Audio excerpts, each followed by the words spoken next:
ज्ञानाञ्जना तस्मै श्री गुरुवे नमः।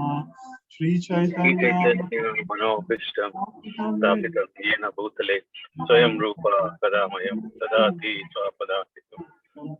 वन्देऽहं श्रीगुरु श्रीयुतापतिकमलं श्रीगुरु वैष्णवांश साग्रजातं सहगणरघुनाथान्वितं सजीवम् साद्वैतं सावधूतं परिजनसहितं कृष्ण चैतन्य देवं श्री राधा कृष्ण पादान सहगण ललिता श्री विशाखान्वितांश हे कृष्ण करुणा सिंधु दीनबंधो जगत्पते गोपेश गोपिका कांता राधा कांता नमस्तुते तप्त कांचन गौरांगी राधे वृंदावनेश्वरी वृषभानुसुते देवी प्रणमामि हरिप्रिये वाञ्छाकल्पतरुभ्यश्च कृपा सिन्धुभ्येव च पतितानां पावनेभ्यो वैष्णवेभ्यो नमो नमः। जय श्री कृष्ण चैतन्य प्रभु नित्यानंद श्री अद्वैत गदाधर श्रीवासादि गौर भक्तवृंद हरे कृष्णा कृष्ण कृष्ण हरे हरे हरे राम राम राम हरे हरे हरे कृष्णा कृष्ण कृष्ण हरे हरे हरे राम राम राम हरे हरे हरे कृष्णा कृष्ण कृष्ण हरे हरे हरे राम राम राम हरे हरे। जय गुरु श्रील प्रभुपाद की जय। हरे Krishna. Okay, all good. One last thing.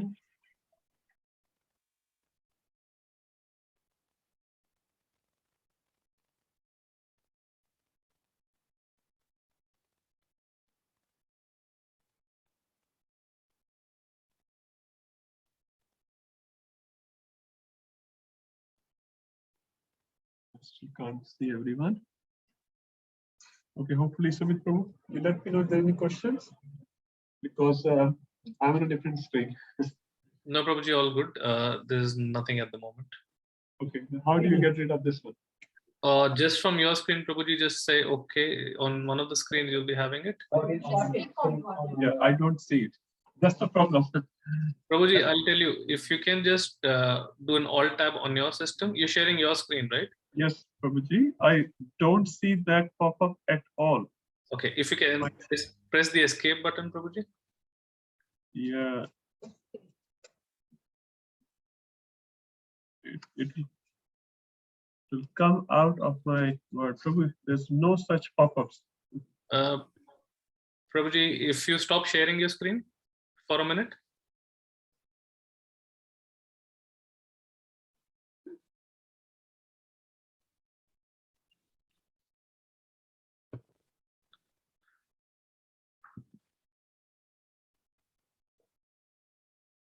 Nothing. I can click. Can you stop sharing your screen, Prabhuji? So even I have to find that screen. So Prabhuji, press the escape. Prabhuji. Escape key on your keyboard. There is no escape key. Just add right. It's the top left key on your keyboard. I know the escape key. I am not able to get the screen. Oh, you're not able to get it. Only work when I get to the screen. There is no screen. Even the zoom is off. It's. I think for stop the recording thing, Prabhuji. You just. Maybe for a moment, Prabhuji, if you take out the HDMI cable and see, it should be back on your laptop. Is it? Can you see something now? Okay, Prabhuji. Screen sharing has stopped. Okay, now if you do that.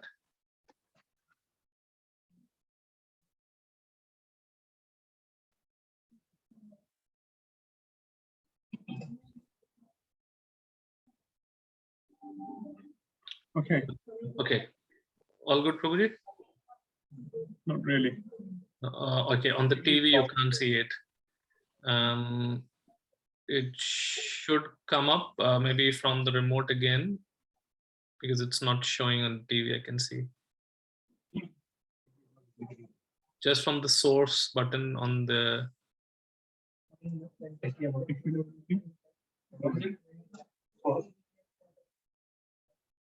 Yeah. Yes, just from the source, Prabhuji, just select TV? no HDMI, Prabhuji.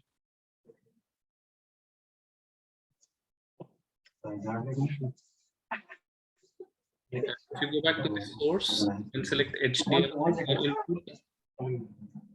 You have your laptop, Prabhuji? Just use your laptop. Stop this, Prabhu.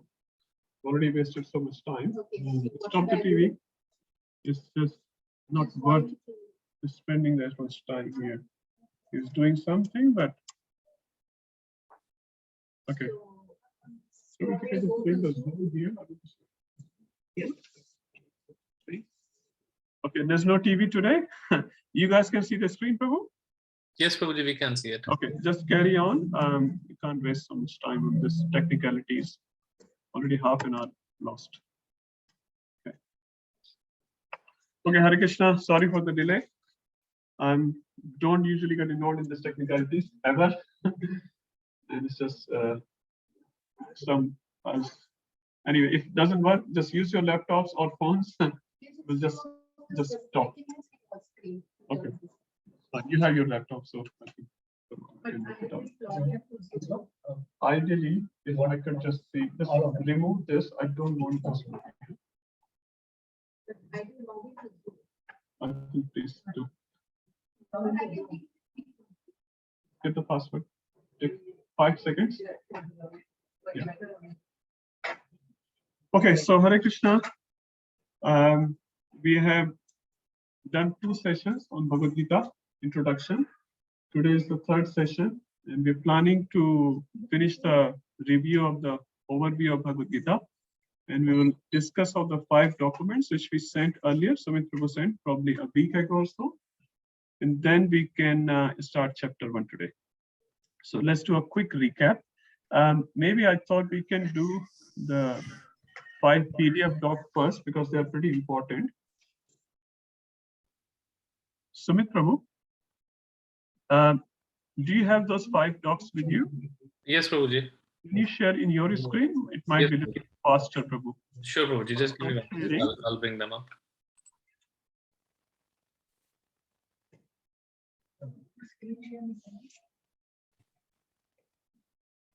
We are incompetent here, to be very honest. Sorry, Prabhuji. All this. No, it's not your fault. No, please don't take it like that. It's not your fault at all. What I'm saying, the fact is, sometimes the things looks easy, but they're not so straightforward. Okay, I'll share my screen, Prabhuji. Sure, Prabhuji. You can see it. So not the handbook, Prabhuji, the other ones. Handbook will come little later. Okay, Prabhuji. Let me go to the other one then. Which one do you want me to share, Prabhuji? Yeah, so that's fine. So everyone has received this. You don't have to say yes or no. Hopefully, yes. If not, contact Sumit Prabhu, like Prabhuji Mataji was saying. So that's fine. Sumit Prabhu will send you these documents again. He has shared earlier, but some people have joined later. That's all right. So Prabhu, if you can see in your screen, you're looking at these 5 documents. I'll just quickly go through. I think everyone has to go on mute. Okay. Okay. So first class we already have discussed. I think one of your phones is not on mute, Prabhu. No, not silent. Or you're not joined. Matchi, aapka phone? In mute. Okay. Okay. Up, ठीक. Mataji, aapka laptop? Where is echo coming from? It's on mute. I think it's okay now, Prabhuji. Okay, all good. So we have already done the objectives and the scope. Prabhu, if you can just go to the next page or just keep scrolling. So we know the timing structure. We know the modules. Everyone knows the modules. 6 modules we have. 3 for Bhagavad Gita, 1 for NOD, 1 for Ishopanishad, 1 for NOI. And we also discussed about this course assessment, the closed book test. I'll talk about it in a second. Open book test and oral shloka test. I'll talk about all 3 in 1 second. Marks, breakup, we know 40, 30, 20, 10. So that's all right. Prabhuji, next one. You can open the shloka one, Prabhu, if you can.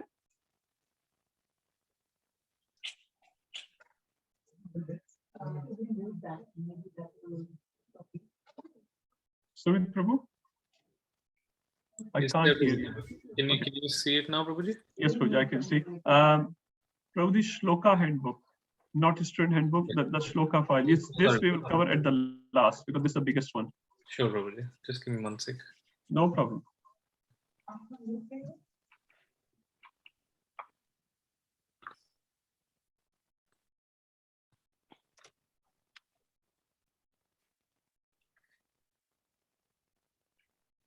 Okay, so everyone can probably see on the screen. So these are the key verses of Bhagavad Gita, which we are supposed to learn. So obviously for module 1, you can see, for example, there are 13 shlokas written, so which you have to speak. This is the only oral test in the whole Bhakti Shastri, where you have to say these shlokas. Now, as per Ghanshyam Prabhu, very lenient, he said as best as possible. So it doesn't have to be, but obviously shlokas I think should be done as it is, as much as possible. And plus you have to cram the translation written by Prabhupada, but again, Ghanshyam Prabhu said as much as possible, as close as possible. So please try your best to cram the translation in my recommendation, and then at that particular time, even if you do 90%, it's all right. So these are the verses. Now Rupam Prabhu and Sumit Prabhu, they're working to make a document file for all of us, which he will share probably next week. They've done more than half the work, but hopefully in a week's time that will be done. So you can carry that, PDF file with you, and you can learn on your own pace. So he's putting all the verses just in one file. So just a small file. You have done that already. Hari Bol. So please, Rupam Prabhuji, do that, please. Huh? Yeah. So all these verses are already there. But all this, you can have a look. Okay, no problem. So all these verses, you can double check. Okay. Okay. So Rupam Prabhu and Sumit Prabhu, Manohar Prabhu has kindly offered. He has already done most of the work. So just have a look, and if you have to fine tune, we can fine tune. Okay. Now 4, 5, and 6, all the things will be there. Okay, Prabhuji, next document.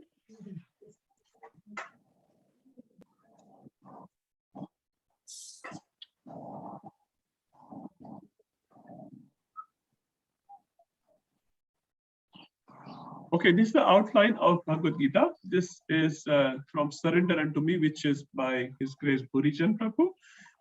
You can refer it to it. He has written like a little short summary. So, Sumit Prabhu, if you scroll it further, I just want to show something. So you can see the relationship, like in this page 2, you see connection between chapter 2 and 3. So Prabhu has written very nicely what's the connection between chapter 2 and 3. And I'll also be speaking about it once we go through this series.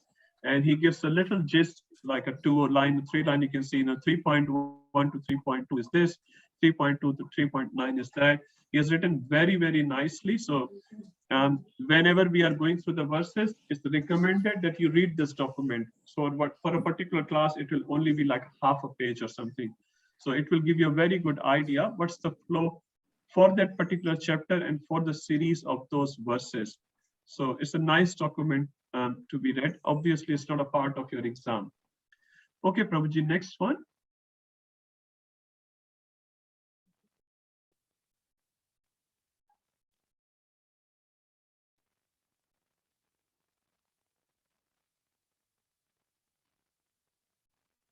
So with Prabhu, you can go to the next document when you can. Yeah, thank you. So if you scroll down. So this is, I think, Ghanshyam Prabhu or maybe someone else. They have very nicely written all the translation of all the verses of Bhagavad Gita, all the 700 verses translation. So if you want something handy, it's also with you. It, sometimes people are traveling here and there, they want to just read the gist. Sometimes only the translation. So this document can help you with that as well. Next one. Aruna Mataji, please switch on. Okay, Sumit Prabhuji, next document. I think we have done 4, right? We've done most of them, Prabhuji. It's only the handbook, I think. Handbook, yes. So handbook will take time. So yeah, open that. Now we'll go through the handbook, which is our manual, which we should all be referring it. And it explains a lot of things. This is created by MIHE, which is Mahaprabhu Institute of Higher Education. we have not done any work on that document. So it's the same PDF document which we are sharing with you all. This is the one which we are referring to. The student handbook. You can see is last edited in Feb 2014. Yep, Prabhuji, keep going. Yep, keep going. So this, we don't need to, you can obviously read all this in your own time, but yeah, stop here, Prabhuji. So this gives you the course aims and overview. We have covered that already in our Bhakti Shastri introduction in the week 1. Bhakti Shastri assessment. Now this assessment on page 9 written on MIHE is little different than what Ghanshyam Prabhu discussed the day 1. So you don't refer to this page 9. So Ghanshyam Prabhu has already shared a document earlier which we discussed, 40, 30, 2010. That's what we're going to follow, not MIHE Bhakti Shastri assessment. So you don't have to worry what is written on this page 9. Is everyone clear on this one? So we'll have our own assessment, which Ghanshyam Prabhu has already written in a separate file. So we'll just follow that one, not this one. This is for, we already have it, Madhuji. Prabhuji sent 5 documents. There's one of them which has course aims, objectives, and assessment, shloka learning. It's just 1-page document. It's already there, Madhuji. Yeah. So follow that one, which is there. So it's 40, 30, 2010. That's what we are following. So just follow that. If you're not clear, please let me know. Prabhuji, just go a little up, Prabhuji. Okay, yeah. So it has unit 1, unit 2, unit 3, which is compatible with us. Unit 4, 5, and 6. Now here we are saying we have 6 modules. They are saying it's 5 modules. So don't worry too much about this terminology. As I said, we are following that 1-page document, 6 modules with our own assessment. So just follow that one. Don't worry on unit 5. NOI and Ishop, but we are not including NOI and Ishop together. We have NOI separate and Ishop separate. Okay, keep moving. Sadhana sheet. I'll talk about sadhana sheet probably next week. Okay, keep moving, Prabhuji. This we have already covered in our first session of Bhakti Shastri, where we refer to Prabhupada quotes, how he recommends us to study his books, and then how he has referred to Bhakti Shastri, Bhakti Vaibhav, and other things as well. Okay, these are the 12 aims. Okay, 8 written here, 4 somewhere else. These are also which we have discussed in week 1. Okay, Prabhuji, next one. Ghanshyam Prabhu explained actually every single one very, very nicely in day 1. Aruna Mataji, I think you were there when Prabhuji was explaining the 12, and number 11 was he personally recommended, and you can pick whatever works for you. Okay, so in this particular page, you can see 5 units, but we have 6 units. So don't worry about it. Contents is exactly same. Yeah? It's just a matter how we are studying them. Okay, Prabhuji, keep moving. Don't worry, just keep moving here. Okay, yep, assessment I've already explained. So the sample open book assessment, yep, this is important. So what page number is this one? Page 10. So for everyone, this is important, page 10 in the student handbook. So please go through this and understand how you need to write your open book. So there will be assignment given to you, which I will explain in a minute, how you need to answer that assignment. The technicalities are given on page 10. So please everyone read that and make sure you are clear on that. And I'll explain that a little bit more once we get there. But this is page 10 for your reference. You can read at home. Okay, Prabhuji, keep moving to the next one. Don't worry about this marking for now. Just understand what you need to present and how. Markings, don't worry about it. Okay, yeah, we can keep moving, Prabhu. Yeah, this one we stop here. So now this is unit 1, which we are doing right now. We call module 1 or unit 1, so different lingos, same thing.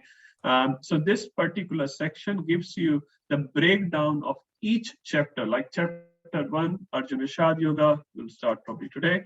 It gives you this classification. So Duryodhana's diplomacy, science of victory, and blah, blah, blah. So every chapter breakdown is given here.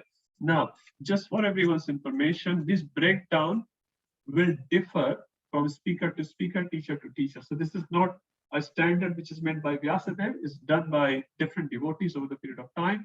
And all those divisions are fine. My division, which you'll see, actually will differ from this. And I'll explain you why. So don't worry too much about that. Says 1.13 in this section. This says 1.13 in this section. There's no hard and fast rule that 13 is the verse. Some acharyas look 13th verse in a little different way than the 13th verse looked by other acharyas. So don't worry too much about this breakdown. It's not a part of your assessment, but it gives us a good reference point so that we can study better. But it will differ. You'll see Uttam Shloka Prabhu, okay, His Holiness Bhakti Rasayan Maharaj may have a different classification than Bhakti Rasamrita Maharaj. And they are all okay. It's just referencing from different point of view. Okay, we can move forward. So this is all given there. Now here, yes, Prabhuji will stop here. So this is chapter 1. Now what we looked in the page before, this is expanded here. So for example, just one example, the introduction, preparation for war. I'll explain that today. 1 to 13. So basically it's saying in chapter 1, verse 1 to 13, the group is called preparation for the war.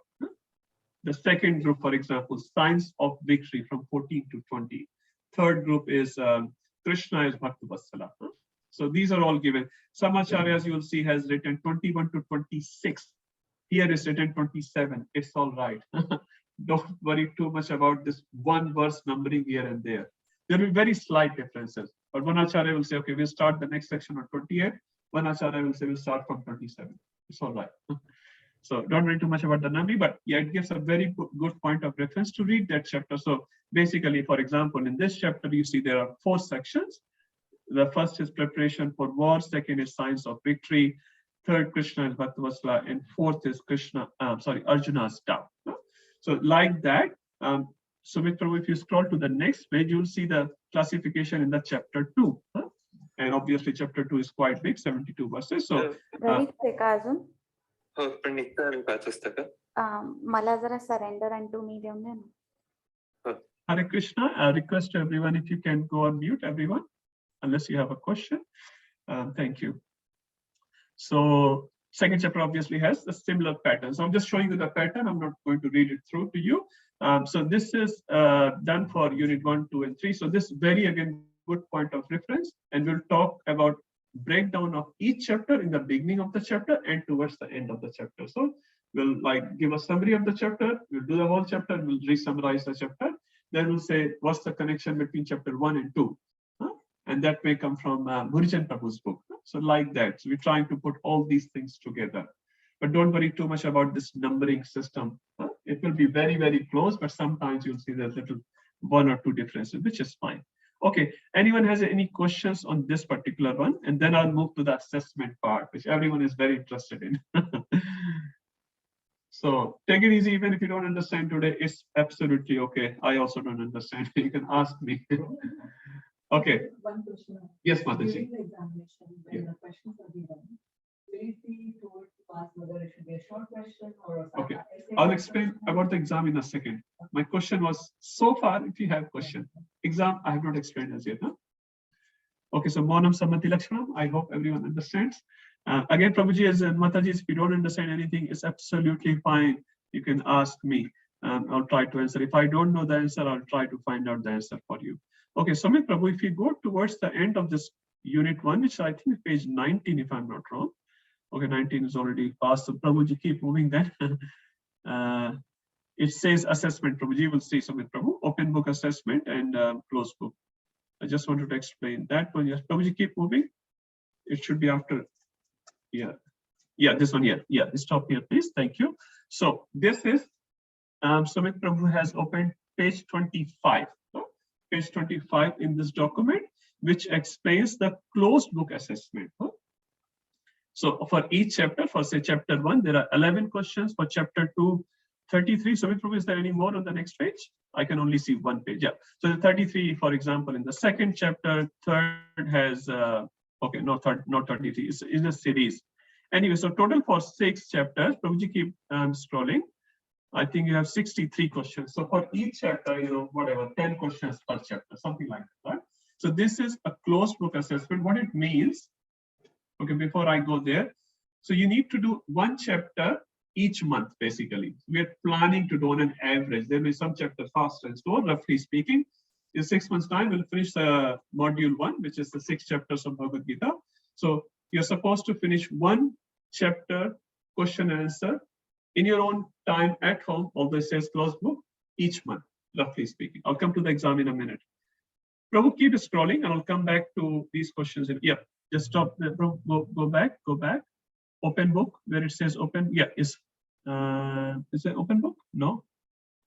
Okay, Prabhu, keep moving. It says open book. So yeah, here. So this is page 30, I guess. Page 30.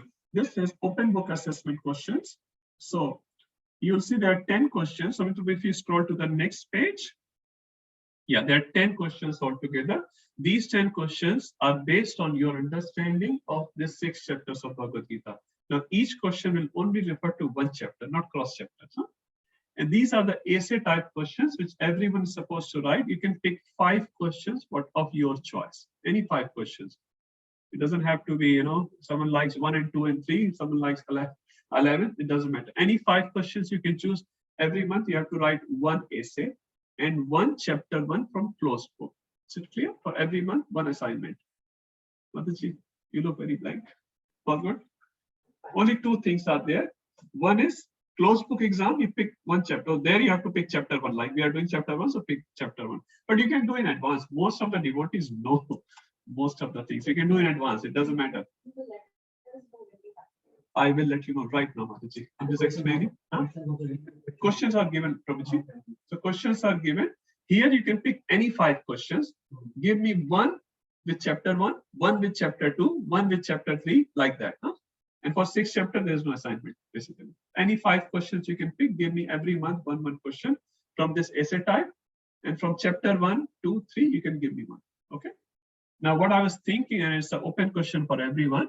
Every month we can fix a date where everyone submits the assignment. Huh? It's sort of more consistent, like 2nd of each month or 5th of every month, Now, obviously 5th of March is crossed, so we can say, for example, 5th of April, we all submit chapter 1 questions, which are only 10 questions.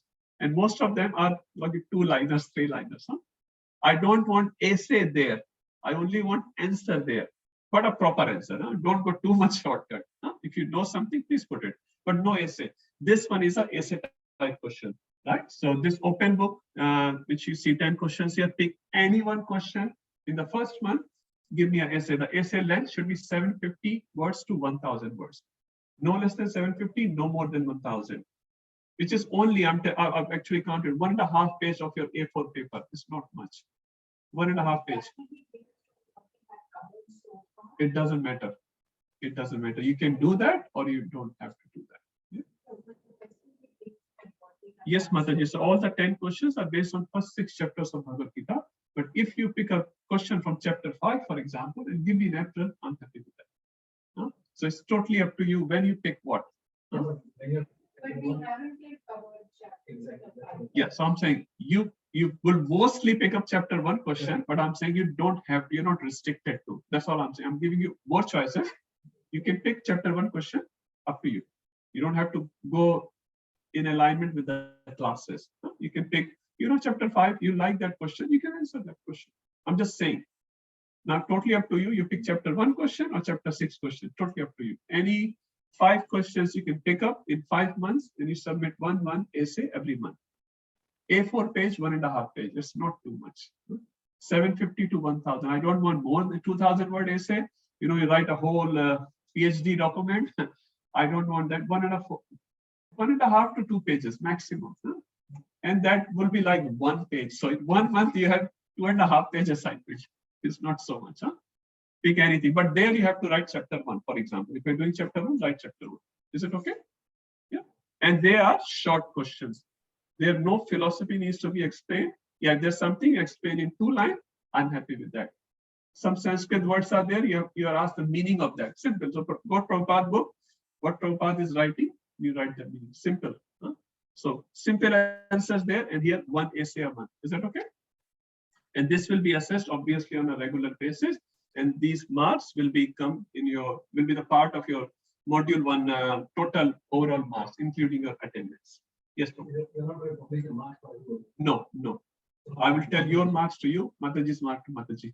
Now you can discuss each other. That's none of my business. That's internal. But for me, you and you are different. I send you your mark sheet, send you your mark sheet. You can discuss. You can publish. I won't. Okay. Any questions on this assessment part?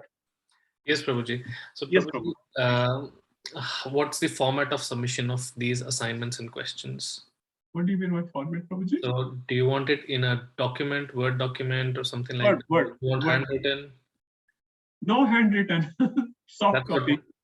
Sorry, Prabhuji, I just wanted to clarify for everyone else. Sorry, it wasn't. Everyone, I think, is comfortable with typing in computer. It's easy. Otherwise, I can't read sometime, and all the handwritings.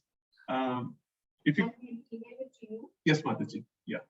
So whenever we decide the day, say for example 5, for example, 5th of, you can submit on 31st of March. You don't have to wait for 5th of April. I like to do my things in advance. So please submit by that particular date, and that's it. And you leave it there. All this assessment will become, and your copy will come back to you. Huh? Now, when it comes back, that's a different discussion. Huh? But it will come back to you. All of you will get your copies back. Huh? That's what we used to do early as well. But that timelines may vary. But is it okay? This very easy, right? 2.5 pages a month. It's not too much. You can sit a day and finish your 1 month assignment. Huh? 1.5 essay, maybe 1 page there. 3 pages. Take 3 pages. That's all. Okay. Anyone else has any questions, or I did not explain properly? Prabhuji, more question. Yes. So what would be the way that this assignment would be submitted? Does everyone send an email to you, or do we? Everyone sends an individual email to me, not to the group, not in the WhatsApp, this, that. Please email me. If you don't have my email address, I will publish that. Sure, Prabhuji. Or Sumit Prabhu, you can publish that. Sure, Prabhuji, I'll do. Individual email to me or Ghanshyam Prabhu, or both, one of us. Now, Ghanshyam Prabhu may not be actively looking at every single email, because he is also very, very busy. So yeah, one of us, or yeah, me in that case, because just for the purpose of, he's not going to chase up, all the 35 people, which assignment, which date, this chapter, that chapter. No, that's my job. Huh? Then obviously I'll be putting all the reports to him. Huh? So any other questions, Sumit Prabhu? Amar Prabhuji has a question, Prabhuji. Yeah. Hare Krishna, Prabhuji. Hare Krishna. Prabhuji, the closed book, we have to do it on our own, or it is going to be in the class? No, Prabhuji, on your own. And that's why Ghanshyam Prabhu explained the first, the closed book exam is also given to you. It's all given to you. Now, only one thing I need to explain you. If the assignment, monthly assignment is sort of clear so far. Now, one thing which Amar Prabhu mentioned, and it's a good point actually. The closed book exam ideally is supposed to be a closed book exam, but Ghanshyam Prabhu has opened it, so okay, fine. He's very lenient, that's good. One thing he did, so whenever we do the exam for Module 1, for example, 15th of September 2022, on the exam day, you'll be given a question paper. In that question paper, 80%, 70 to 80% questions will be from the closed book exam, which you already know. You have already done it, submitted it, right? So it will be very, very easy. Only few questions, similar questions will be extra. And then you have to recite the verses. That's all the exam is. So very easy. Huh? So closed book exam, say on 15th of September, will be a question paper given to you in your hand, and you have to write it, say here in this house or someone else's house. And 80%, 70 to 80% are exactly word-to-word questions, which is given in the closed book exam. There's few extra questions, but probably say 20 to 30% will be some extra questions, but similar to what you have answered. So no big essay, this and that. Simple exam. Prabhuji believes in simplicity in assessment. Okay, fine. So Amar Prabhu, does that answer your question, Prabhu? Prabhuji is saying yes, it does. Okay, I can't see anyone. Sorry, I'm literally talking to myself. Rupam Prabhuji has a question. And Okay. Prabhuji, one more thing. Can I request you, if there are questions from the audience present, devotees present with you, it would be good if you can repeat their questions with the answer. Okay, there are no questions. They're all intelligent devotees sitting here. Okay, Rupam Prabhuji has a question. Prabhuji. Yes, Prabhuji, please. Yeah, Hare Krishna Prabhu. Prabhu, my question is on the closed book again. So just clarifying so these closed book exams will be at the end of each module, right? Yes, Prabhuji. So when we finish 6th chapter, we'll do a quick revision, maybe one class, and then next week will be the exam. And obviously it will be told to the group earlier. Yeah. Okay. So So we it will are not be looking just at next week is the exam. No, you'll be given 2, 3, 4 weeks notice. So you'll prepare accordingly. Yeah. So Prabhu, so we are looking at 6 exams in total. Yes, Closed Prabhuji. book. So after each module, yes, Prabhu, you're right. So after each module, one exam. And there is nothing else. And then one assignment, one exam. Huh? Monthly assignment and then exam. Okay, Thank you, Prabhu? Prabhu. Yeah. Okay, all good? Yeah, the Yes. verses, done at the end of the year. Yes, Mataji. So just say 15th September. So we all have to just orally recite the verse and tell the translation, which is already given to you. And the PDF file, Manohar Prabhu, Rupam Prabhu will send it to you. You can just take a printout, like 10, 12 pages, whatever it is, and just read it. Most of the verses devotees know already. I know that. So it's a pretty, simple structure in that sense. So thanks to MIT. Okay, someone else has any questions? Then I can move forward to our today's session. Hare Krishna. Prabhu, how long is the exam? Okay, good question. I think it will be 2.5 hours. No, I'm not too sure about that, but roughly 2.5 hours. Because it's not much in the exam anyway. That's what I'm expecting, The 6 chapters. Okay, max 3 hours, Prabhu, not more. Okay, Prabhu, thank you. Yeah, because I had given 3 hours exam each, but I know these days 2 hours exams are also popular. I can confirm with Ghanshyam Prabhuji. Between 2 to 3, just take it like that. Okay. Okay, anyone else? One more question, Prabhuji, from here. So, Hare Krishna, Prabhuji. Prabhuji, how many questions would be there, like when you say the 2 to 3 hours? Yes. Exam? I will need to confirm with you, Mataji. Sure. Yeah. See, I know the old pattern. I can tell you that, but I don't want to be wrong here. So in old pattern, I'll tell you. And again, I may be wrong here for the new pattern. We were given, say, in chapter 1, 10 questions. We'll do a time 5 questions. You remember that, Mataji? So out of 10, we do 5 questions. So something like that. But in new pattern, I don't know.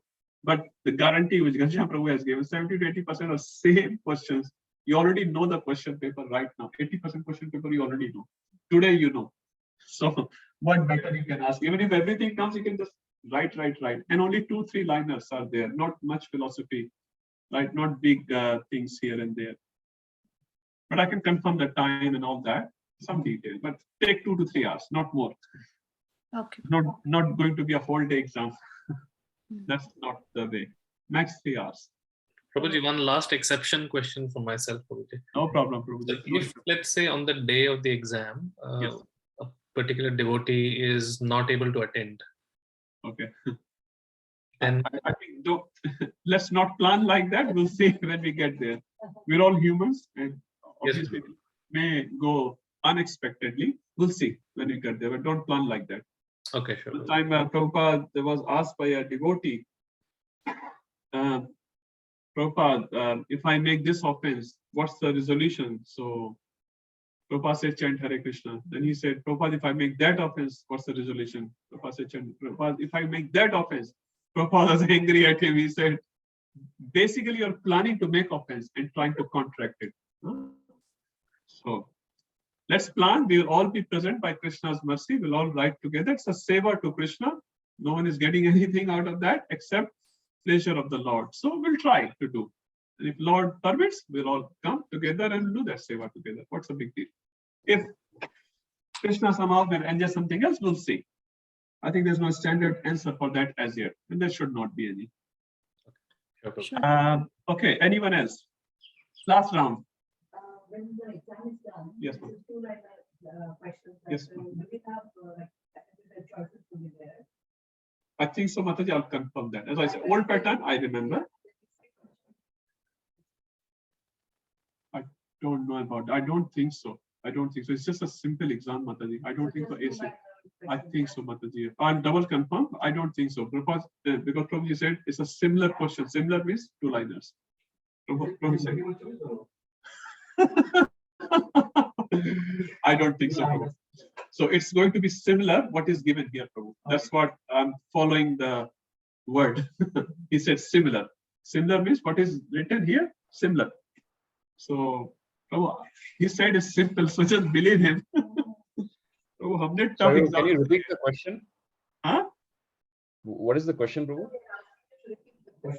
He asked if there are multiple choices.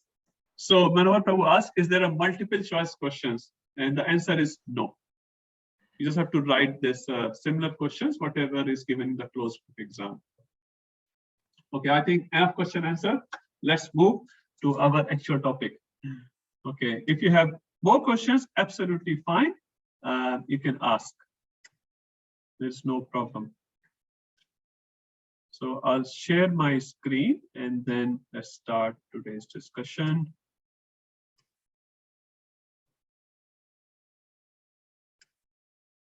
Okay, anyone can tell me if they can see my screen?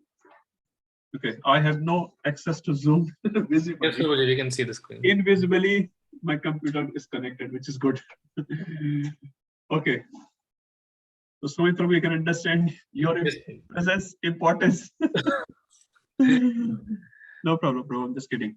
Okay, let's go. So last week we discussed where Bhagavad Gita is placed. I'll go very quick today. It's already 5 o'clock. So Vedic knowledge, again, as I said, it's a very high level chart. It's not detailed, but it does the job. It's just to show you where Bhagavad Gita stands in the Vedic canon. So Vedic knowledge is basically divided in Shruti and Smriti. Shruti is very quickly. Anyone would like to say here?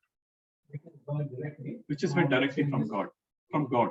From Supreme Personality of Godhead. It never changes. It's Aparushaya. It's eternal, right? What is revealed to us, that may change, right? You may give only 10% knowledge to your kid because that's how much his age is, but that 10% also doesn't change.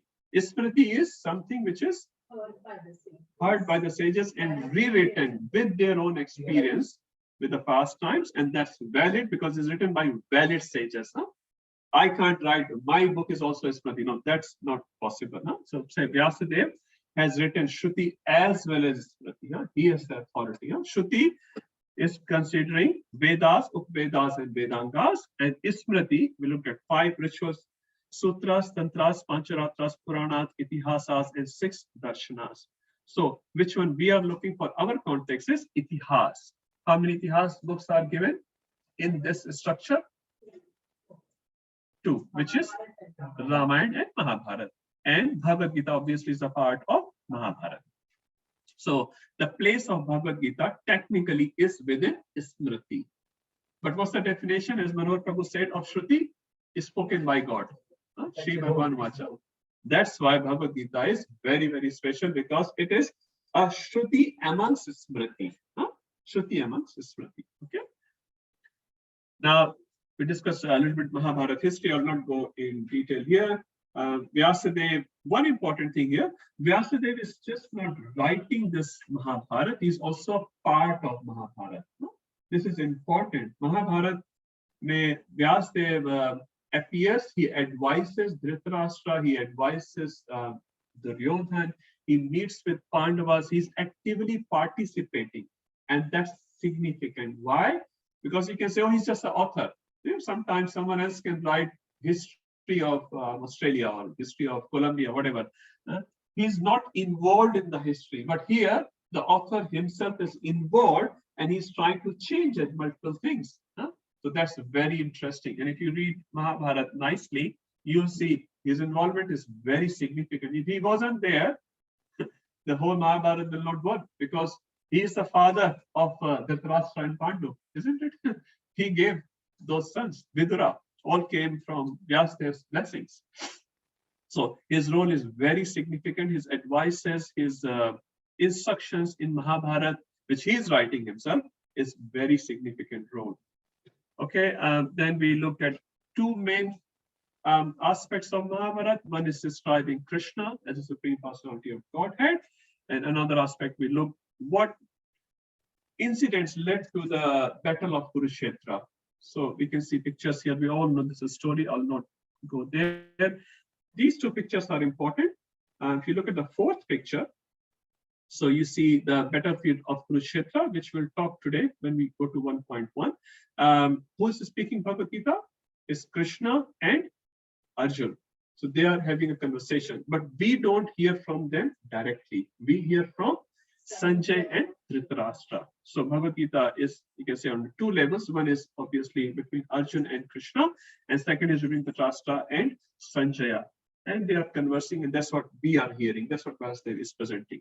as we know. No? First verse spoken by Dhritarashtra to Sanjay. Overview, yes, there are some nice things about Bhagavad Gita, which we shared last week. So how many verses are there in Bhagavad Gita? 700 verses are there. Is this laptop?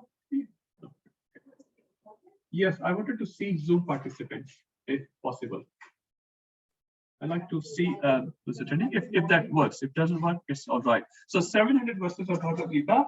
How many is spoken by Krishna directly? Anyone? 560. 560. Another one? Anyone on Zoom? 574. 574. Very good. Very good. Hare Krishna. Aruna Mataji answered everything. 4 log answer khud de diya. Very nice, Mataji. Thank you so much. So we see this classification, a quick one here. 82% by Krishna, 12% by Arjun, 6% by Sanjay. Dhritarashtra is only one verse. What's the purpose of Bhagavad Gita in one line? If someone has to ask you, just one line, simple one. Deliver us from this world. Thank you. Everyone is writing notes very nicely. Good. Okay. Why it's called Gita-Upanishad? Someone else can answer who has not answered as yet. That would be nice. It's a long song of Krishna. Thank you, Jambati Mataji. So that's the meaning of Gita. It can be sung, and because it's very, so something can be sung is poetic, it's called Geet, but it's very long Geet, 700 verses, and you can sing all of them. It's called Gita. Second part of the question is why it's called Upanishad. It's not a part of Upanishad. We saw that it's not a part of Vedas, it's a part of Smriti, but it's called Gita-Upanishad. What's the meaning of word Upanishad here? Philosophy. Philosophical in nature. Bhagavad Gita does not have any story of Ek tha Raja, Teen Raniya. They had a nice time in America, something like that. Nothing like that. Okay, it's all philosophy. As far as called Gita-Upanishad. Okay, why it's called Book of Yoga Shastra? Someone else can say. Who has not spoken as yet? It explains about all the yoga system. Thank you. What does the word yoga mean? To connect. It comes from which dhatu? What's the root word? Yuj. Yuj is the connection. Thank you. How many variations of Yuj dhatu is given in Bhagavad Gita? We discussed 3 last week. What are the variations of the Yuj dhatu given in Bhagavad Gita? Yoga. Thank you. Another variation, not the times, just 3 types of variations of word Yuj. Yoga, Yogi. and Yukta. They all come from the same root. And we discussed how many times yoga is used 78 times, yogi is used 28 times, and Yukta is used 49 times. So altogether is 155 times. Around 22% verses are repeating the same theme again and again and again. So it makes sense to call this as a book of Yoga Shastra. Another meaning we discussed of Yoga Shastra last week. Anyone remembers? Similar theme, but little variation as well. Charu Mataji. Sorry, I'm just not picking on you. I can just see you on the screen. No problem, Mataji. It's all right. It's okay. Anyone else? Prabhuji, it's a connection between Jiva with Paramatma. Thank you. Who said that one? Very nice answer. Connection between Jiva and this book helps us to bring Jiva, like us, conditioned state. We are lost from our father. So it brings us close, which, as I said, it's a similar theme, little variation. And Arjun represents that conditioned Jiva. Arjun is not conditioned. He's an eternal associate of Krishna, but Krishna used Arjun to represent us. So what happened in the beginning of the Yuddha? The yoga was there, right? Arjun and Krishna both like ready for the war. Arjun said, take my chariot and I want to see all the army. There was yoga in the intention of both of them. Krishna was ready, Arjun was ready. But then what happened? There's a Viyoga. The separation happened. Arjun said, I don't want to fight. That's called Viyoga. And Krishna was saying, fight. Arjun saying, I don't want to fight. That's what happened. So right now, Radha Gopinath saying, become my devotee. We say, I don't want to become your devotee. I want to become the devotee of my desires, my plans. So right now, in our conditioned state, there's some stage of Viyoga. There's a little separation. We are not harmonious with the desire of Krishna and Guru. But after reading Bhagavad Gita, as Arjun said, Nashto moha smritir labdha, mat prasada mayachita. Nashto moha gone. I've regained my smriti, and I will do Karishya Vachanam Tava. I will do whatever you want to do. So the objective is, after reading Bhagavad Gita, we will also have yoga with Krishna. We will be able to harmonize our desire with the desire of Krishna, which is again represented by our Guru Maharaj or Srila Prabhupada. So that's the objective. So very nice for all of us to understand this. So in the beginning, we may have differences of opinion, but after reading Bhagavad Gita and surrendering to Bhagavad Gita and words of Bhagavad Gita, we should be able to align our desire with Krishna or his representative. That's why it's very important that we read from that intention, this book, Bhagavad Gita. Okay. Next one.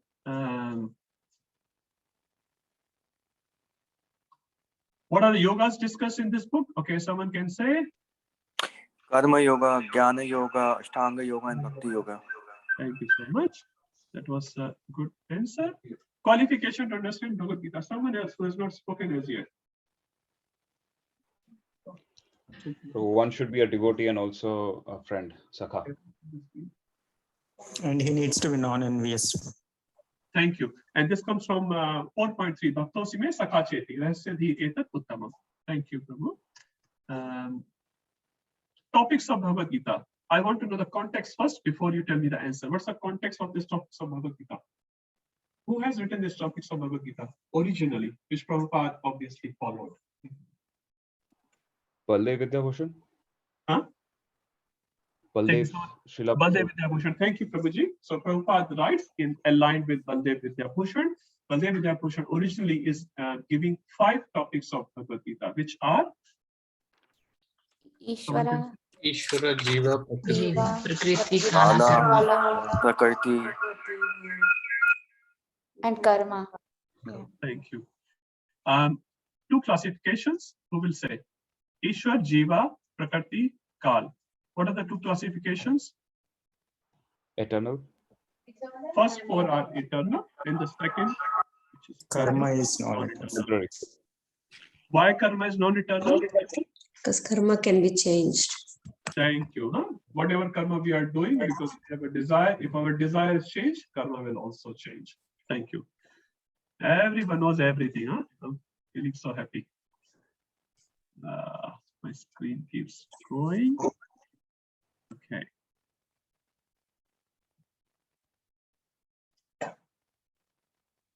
Divisions of Bhagavad Gita, everyone knows this one.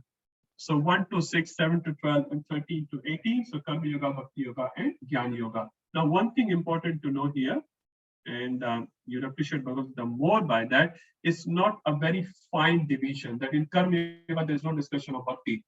In Jnana Yoga, there's no discussion of Bhakti. Bhakti, this is discussed in Bhagavad Gita throughout. But the predominant theme you can see is Karma Yoga. But Bhakti is throughout discussed, and Krishna again and again. Sometimes you hold your nose from here or from here. So Krishna sometimes trying to hold nose like that for the people who like complex things. But he's again and again telling Bhakti is the only way. Whether it's Karma Yoga section, whether it's Jnana Yoga section, obviously Bhakti Yoga. So very clearly Krishna is presenting, but obviously many authors just see that one. They don't want to see the other things. And there are complex misinterpretations of those sections. Okay, why Bhakti Yoga is put in the middle? So we discussed a little bit the things which are very, very important. We keep it in the middle. We don't just open it up to outside audience all the time. Okay, I'll move. Next one. Divine body of the Lord. Who will say this one? Maybe someone who has not spoken as yet.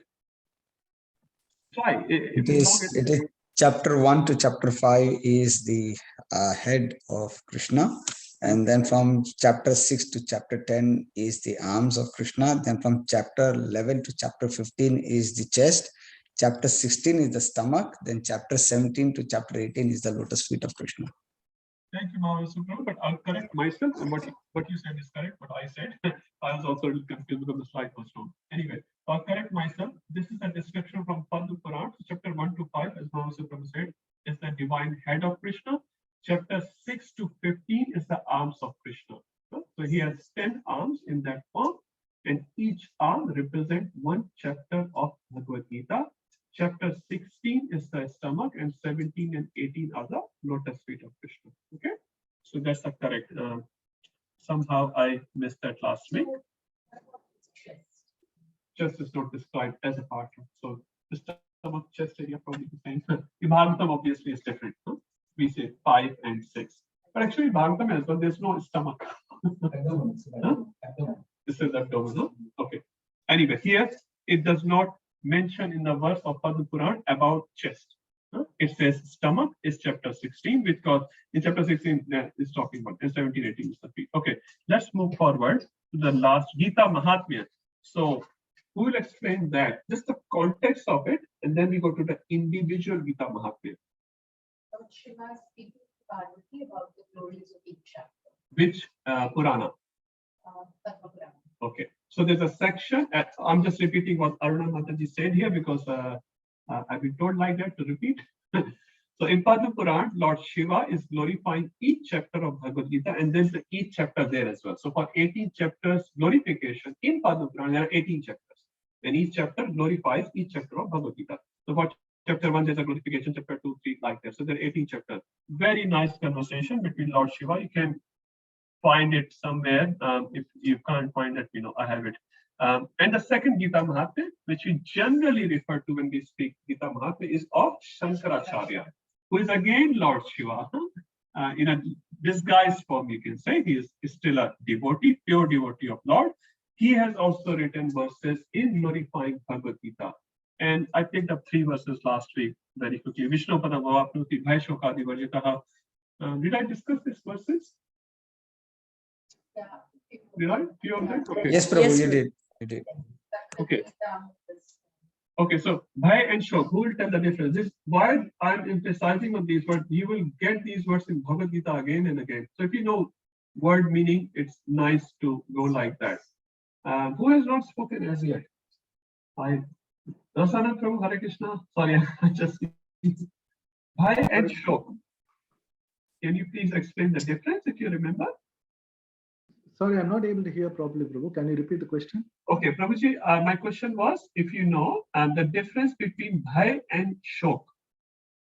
This is from Gita Mahatmya, first verse on the screen, Prabhu, the second line. No, Prabhu, I'm not able to tell. No problem, Prabhuji, no problem. Vishnu Padam Avapnoti, that's the first benefit. Bhai Shokadi Vajitaha. Okay, anyone else can say. Can I try? Yes, so Prabhu, Bhai refers to fear and Shoka refers to lamentation. And Bhai, when you are attached to something, then fear and lamentation are a part of that attachment. Thank you, Mataji. Just one more context. Yes, Prabhuji, Bhaya is referred to future and Shoka is referred to past. Thank you so much. Very, very nice. So Bhaya is always for the future. Yeah, you already know. You want to say something? Okay. So Bhaya is always about future. We are always fearful of this thing should not happen, that thing should not happen, and blah blah blah. And Shoka is for the past. Whatever has happened to us, if we didn't like it, we lament for it. We didn't get something. I wish I could have got that property, that car, that job, this house, that house, whatever. So we lament. Something we couldn't get, we couldn't achieve, or some incident that happened in our life. And Bhai is always for the future. But if you read Bhagavad Gita and third canto of Srimad Bhagavatam, Kardamani is explaining, not Kardamani, Kardamani as well. Kardamani as well as Kapil Muni is explaining these two terms in Bhagavatam as well. If you read Bhagavatam, or in this case, Bhagavad Gita, Bhai Shokadi Vajita happened with the reading of Bhagavatam as well. And there, Kardamani is explaining, Jiva is like a little bird, and Bhai and Shok is like 2 feathers of the bird. So if you read Shastra carefully, if you get the blessings, they cut the wings of the bird. So basically, we are always in restless stage because of future or past. Our mind is restless. Why? We never live in the present. We hardly live in the present. Is it? Even if you're sitting in the class, you're thinking it's already 5:30, half an hour later, I have to do 5 different tasks as soon as I finish the class. So always restless mind. We hardly live in present, but actually our Acharya said present is the only thing which we have. Past is already past, future we don't know. All you have is present. Live in present nicely. It says don't worry about chanting 16 rounds attentively. Chant one Maha Mantra attentively. Which one? Right now which you are chanting. And that's how our Acharyas explain. You will be able to chant very nicely. Anyway, so that's one thing. Varjita means you will get rid of them. Sakka Gita Vratam Snanam Sansara Mal Nashram. What does Sansara Mal refer to? Seeds. So the first one and second one are same as well as different. So we have, sometimes you have paid your debt. You got a fine of $400. You have paid the fine, but the desire to redo that same thing is still there. So if you read Bhagavad Gita, Sansar Mal, this is the Mal of Sansar, contamination of Sansar, which keeps us in the Sansar all the time, the desire to do sinful activity. See, getting rid of sinful activity is not a big deal, but getting rid of desire to perform sin is a big one. So if you read Bhagavad Gita with a nice, faithful, devotional attitude, submissive attitude, your desire to do wrong things will be taken away by the mercy of Lord. Gita Gangodakam Pitva Punarjanma na vidyate. So if you don't want to come back to this material world again, read Bhagavad Gita with a nice spirit. Punarjanma na vidyate. Okay, very nice. Okay, yeah, last slide, which we discussed last week. Blessings from Lord Krishna. So we discussed about Lord Shiva, Shankaracharya, which described the glories. Now we also discussed the glories described by Lord Krishna himself. So first one, who will explain the gist of first verse? Just in your own language, in your own words.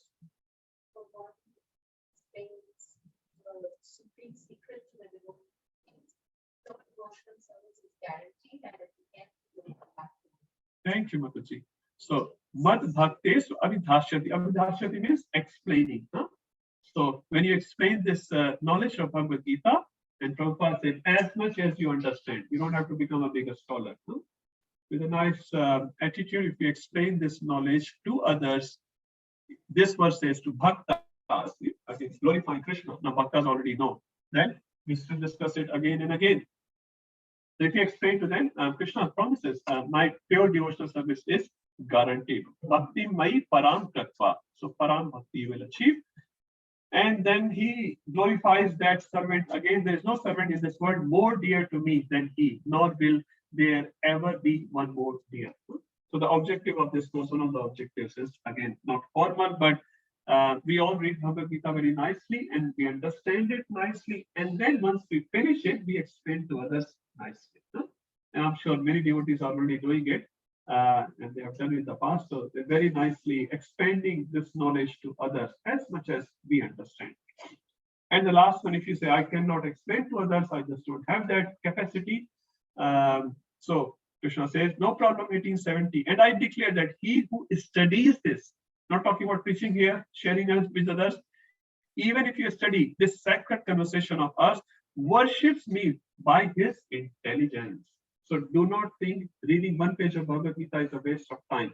It's Krishna's words in Bhagavad Gita. Now outside Bhagavad Gita, there's also a lot of conversations up there in Bhagavad Gita. So anytime you get time, Prabhupada says, don't waste time, read.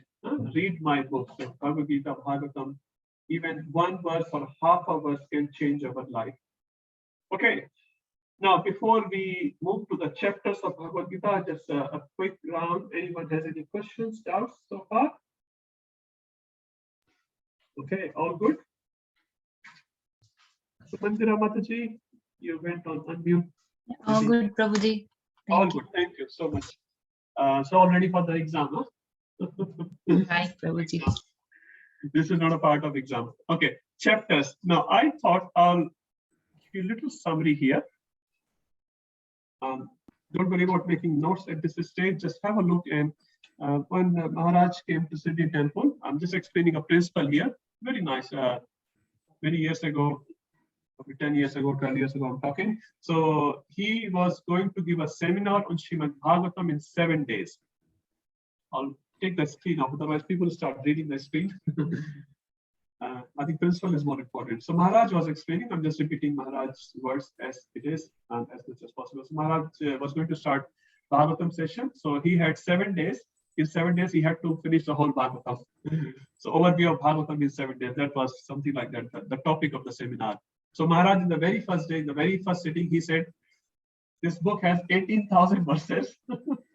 In 7 days, like 1 hour a day or 1.5 hours a day, means who can do this? Who can do this? He said, we can't do this. It's just not possible.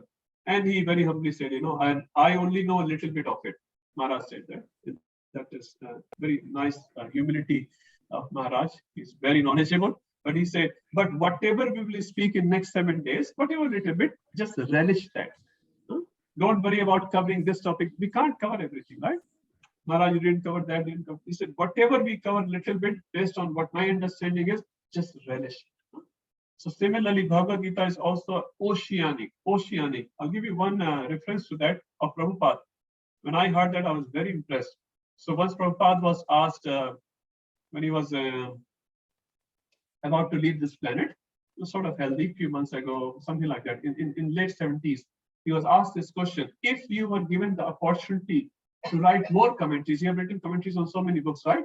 Which will be the next book you will choose? Prabhupada's answer was Bhagavad Gita. And this person is like, but Prabhupada, you have already written Bhagavad Gita, that's so nice as it is, this and that. So Prabhupada said, many acharyas have written the commentaries on Bhagavad Gita. It's so big. And everyone has a very nice perspective. So if I would have an opportunity, Prabhupada said, if I would have an opportunity, I would like to rewrite commentary on Bhagavad Gita. Prabhupada did not choose any other Puran, Vishnu Puran, Darshanita, nothing. So this was one of the most dear book of Prabhupada, and he was very open about it. And he is one of the first books written by Prabhupada. He has edited, presented so nicely, and it's really nice. When I read this Bhagavad Gita first time, I was very impressed. That's why I got hooked to Bhagavad Gita. But Prabhupada said, if I get an opportunity, I'll rewrite on Bhagavad Gita because there's so much to write. So based on that conversation, I would also like to put a disclaimer with all of you. Bhagavad Gita is really very, very big. And I've been given a task to finish in like 90 classes or something. It's an impossible task, to be very honest. And I'm also very slow. And on top of that, my understanding is also very, very low. And I'm being very honest here. But within that, whatever we will cover, we'll try to, just study together and relish. Whatever my little understanding is, and whatever I can cover in that little time, we'll just try to relish that. So please forgive my shortcomings. But yeah, if something you don't understand or something needs more clarification, we can always talk about those topics. But we can't cover in like 80, 90 classes a book like Bhagavad Gita. It's just impossible task. So please bless me so that I can cover up the relevant sections in a relevant way, because it's very, very big. Okay, now we'll go to Mahabharata for 2 seconds, and then I will explain you this particular slide, which is on the screen right now. So let's go to Mahabharata. So in Mahabharata, there are 18 parvas altogether. As we have 18 chapters in Bhagavad Gita, Mahabharata has 18 parvas. Parvas, you can say like a canto. So each parva has different chapters, and each chapter obviously has different verses. Now, currently, there are few versions of Mahabharata. But one of the popular version, which I'll talk here, there are many, some like, as we know, Ramayana is also many versions are there. So Mahabharata, same thing. Some Mahabharata has 90,000 verses, some has 100,000 verses, some has a little less verses. Anyway, roughly speaking, Mahabharata has around 100,000 verses, and you can appreciate over the period of 5,000 years how many things would have got lost. Like in Brahma Samhita, which we read, it has 100 chapters. How many chapters we have now? 1 chapter. 99 chapters are lost. 5th chapter we have. 99 chapters we don't have it. So Brahmaji sang 100 chapters. We only know 1 chapter. 5. Chapter 5. What we read actually is not Brahma Samhita. It's only 1 chapter of, but obviously it's Brahma Samhita. So 99s are lost. So similarly, many things are lost in Mahabharata. So very hard to grasp what exactly was there at the time of Vyasadeva and what we are seeing today. There may be variations, and that's okay. But we go with our acharyas, what they have explained. So as per their version, what our acharyas have explained, Bhagavad Gita is in 6th par of Mahabharata, in Bhishma par, when Bhishma was the commander, is in 6th par of Mahabharata, and is chapter 25 to chapter 42. So there are 18 chapters. Now you'll see in other renditions of Mahabharata, it may be chapter 23 to 40. But the point here is the popular version says 25 to 42. There are 18 chapters. Sometimes you will see the numberings of verses are also different. But again, we are not going on different variations. We are just following the version which our acharyas have told. So it's 25 to chapter 42, 700 verses. Now Vyasadeva, when he has written originally these verses, he has not written chapter 1, finish here, and then he has given a name, nothing like that. So he has just given, so when Krishna and Arjuna was speaking, it's a live conversation as we speak. We don't say, oh, chapter 1 finished, at ekadasha adhyaya samaptaha. We don't say that. So Krishna was not saying, Arjuna was not saying, like having conversation. Vyasadeva divided that 700 into 18 chapters. Did not give the name. Our acharyas have given the name. So what you see on the screen is not given by Vyasadeva. This is given by our acharyas. Now, other acharyas may have given a different name. Why I'm putting this context so you're very clear. Tomorrow you see some other book and say, oh, Prabhuji, but that name is there. We don't bother about that. We are focusing what our acharyas have given in our parampara. So these names are given by Vyasadeva, correct? No. No. These names are given by our acharyas in our parampara, which we are following, like Krishna Thakur, Baldev Vidyabhushan, and many other acharyas in that parampara. So based on that, first column you see is original name in Sanskrit. And then Prabhupada has given English name on that. So chapter 1, for example, I'll explain when I reach there. It's known, you'll see in two different versions of the chapter. Sometimes you see San and Rich Yoga, and sometimes you see Arjun Vishad Yoga. I'll explain that later. Both names are popular and both are valid. Second chapter is Sankhya Yoga, Karma Yoga. Now you see Prabhupada translation of Sankhya Yoga is contents of the Gita summarized. Third chapter is named as it is, that's why I've left it as blank. Fourth chapter in Sanskrit is known as Jnana Yoga. Prabhupada has put as transcendental knowledge. Sannyasa Yoga is Karma Yoga, action in Krishna consciousness, and like that, right? So these are the Sanskrit names given by our acharyas. In the second row, you see Prabhupada gave those names because Prabhupada had to present this book to Western audience in that time. So he presented not Sanskrit name, the English version of that name. Is that making sense now? So how does this nomenclature come from? It's not from Vyasadeva, it's not from another author. Prabhupada has given this. Baldev Vidyabhushan has not written these English names. Vishnu Thakur has not written this English name. Prabhupada has written this. And obviously, there are 18 chapters in.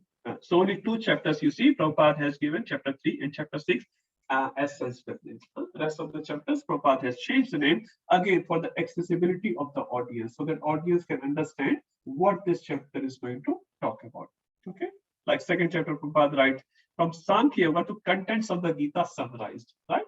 You see it's a difference, right? Sankhya Yoga, contents of the Gita summarized. But this is what the chapter talks about. And Prabhupada wanted to give accessibility to audience.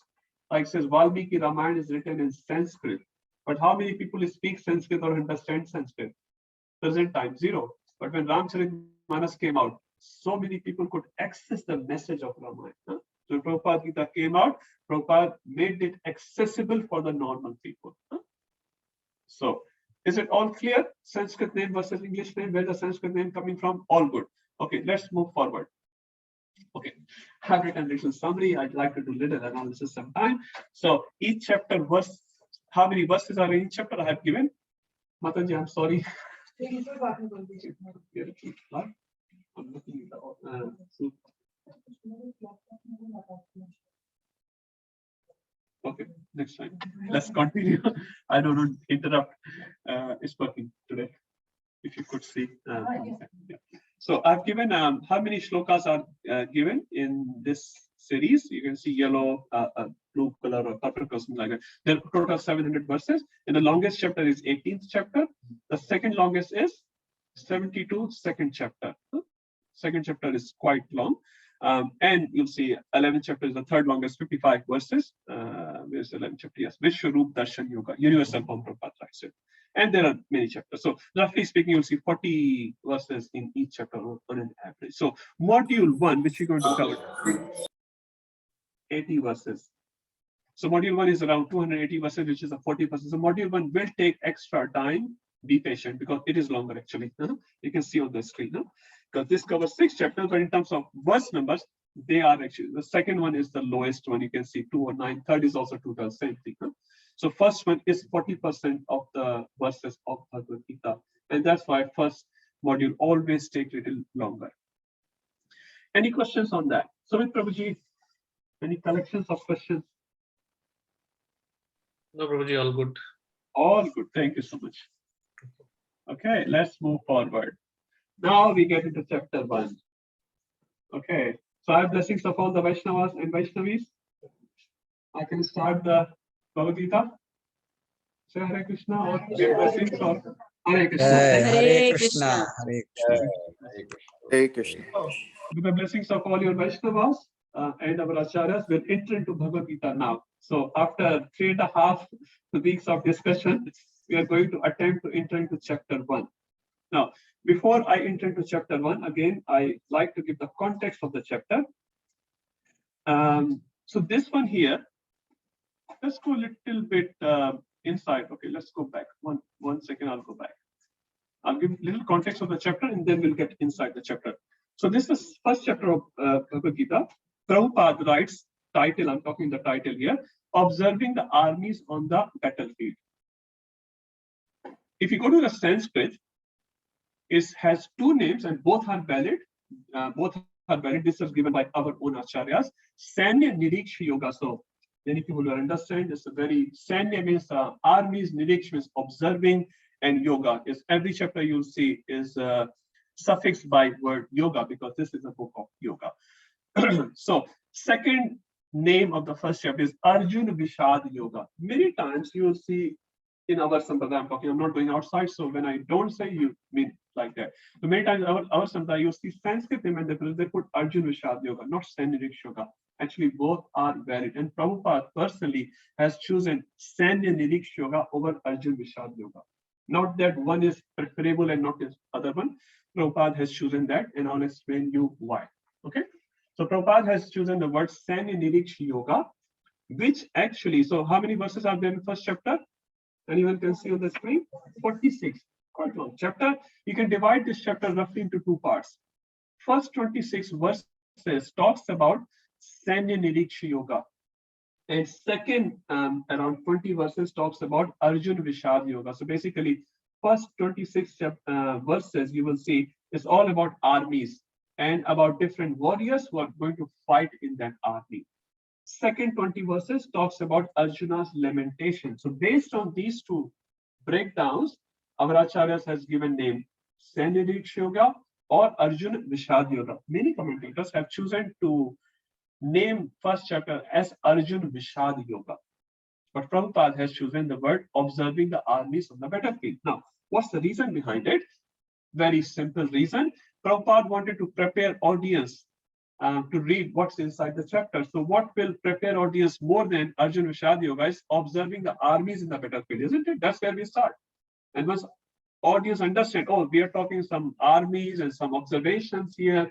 And then the second is what has happened is Arjuna Vishad Yoga. So Prabhupada very smartly has chosen the name observing the armies in the battlefield, which is the Sanya Niriksha Yoga. But second name, as I said, is completely valid given by our own acharyas in our sampradaya as Arjuna Vishad Yoga. So now you understand why the name of the first chapter came and how it came in English as well as in Sanskrit. So 2 sections in chapter 1. Now, this is the breakdown. This you'll see in MIHE handbook. So I'm explaining exactly same what's written is nothing outside from that book here, but I've just put in the PPT here. So you'll see 2 sections in the chapter 1, which you can see on the screen, 1 to 27. I said 26, 27 earlier as well. So many acharyas differ 26 or 27 anyway. Both classifications are valid. So first 26 or 27 verses talks about the introduction. Second 28 to 46 talks about Arjun's arguments for not fighting. So first section, as you can see on the screen, preparation for the war. 13 verses, signs of victory of Pandavas, another 6-7 verses. Krishna is Bhakta Vatsala, around 7 verses. And if you didn't know, again, I'm sure many devotees already know, Arjun gave 5 arguments to Krishna why he doesn't want to fight. 4 arguments are presented in first chapter. 1 argument will be presented in the second chapter. So, but there are total 5 arguments which Arjun gives. So you can see here Arjuna's 5 arguments. So first argument was compassion, which is described 28 to 30. Second argument was loss of enjoyment, which is 31 to 35. Third argument was fear of sinful reactions, 36 to 38. Fourth argument was destruction of the family tradition, which is 39 to 43. That's chapter 1. In chapter 2, you will see one verse, which is 2.6, describes Arjuna's indecisiveness. These are the 5 arguments given by Arjuna. So this is a high-level breakdown of chapter 1. Okay. Now let's go inside the chapter 1.1. Okay. Ready for the ride of Bhagavad Gita? Who will read this verse? Anyone would like to read? Nice. Tune. What is it?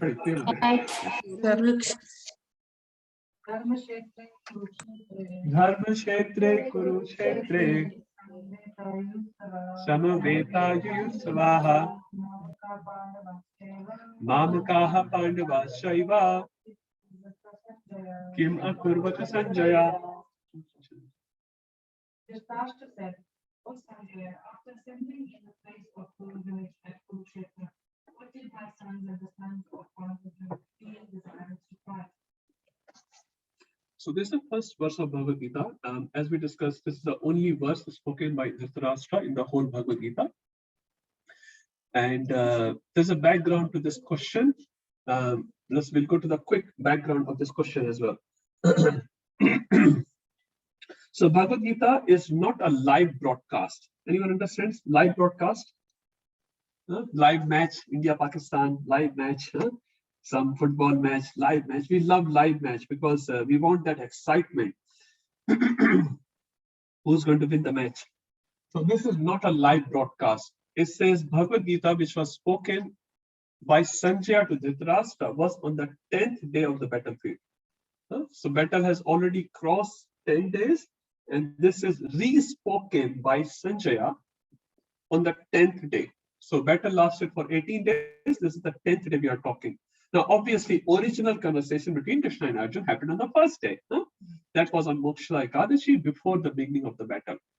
But here, what we are reading, so this is not a live broadcast. This means it's already happened and it's been repeated by someone who knows about it. Like you go to Vrindavan, Mayapur, and suppose we don't have internet. So Prabhuji, Manor Prabhu comes back from Vrindavan and says, "So Prabhu, what's happening in Vrindavan? Prabhu, please tell me. I haven't been for 3 years. So Prabhuji will tell the live news, but that's not live, right?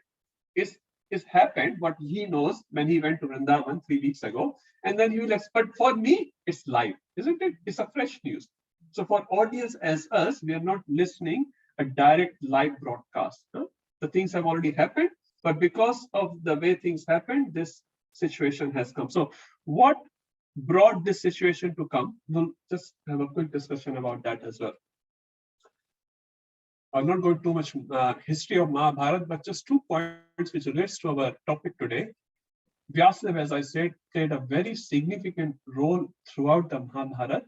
He's like a father figure to Dhritarashtra, as we know. By his blessings, only Dhritarashtra and Pandu and Vidura came.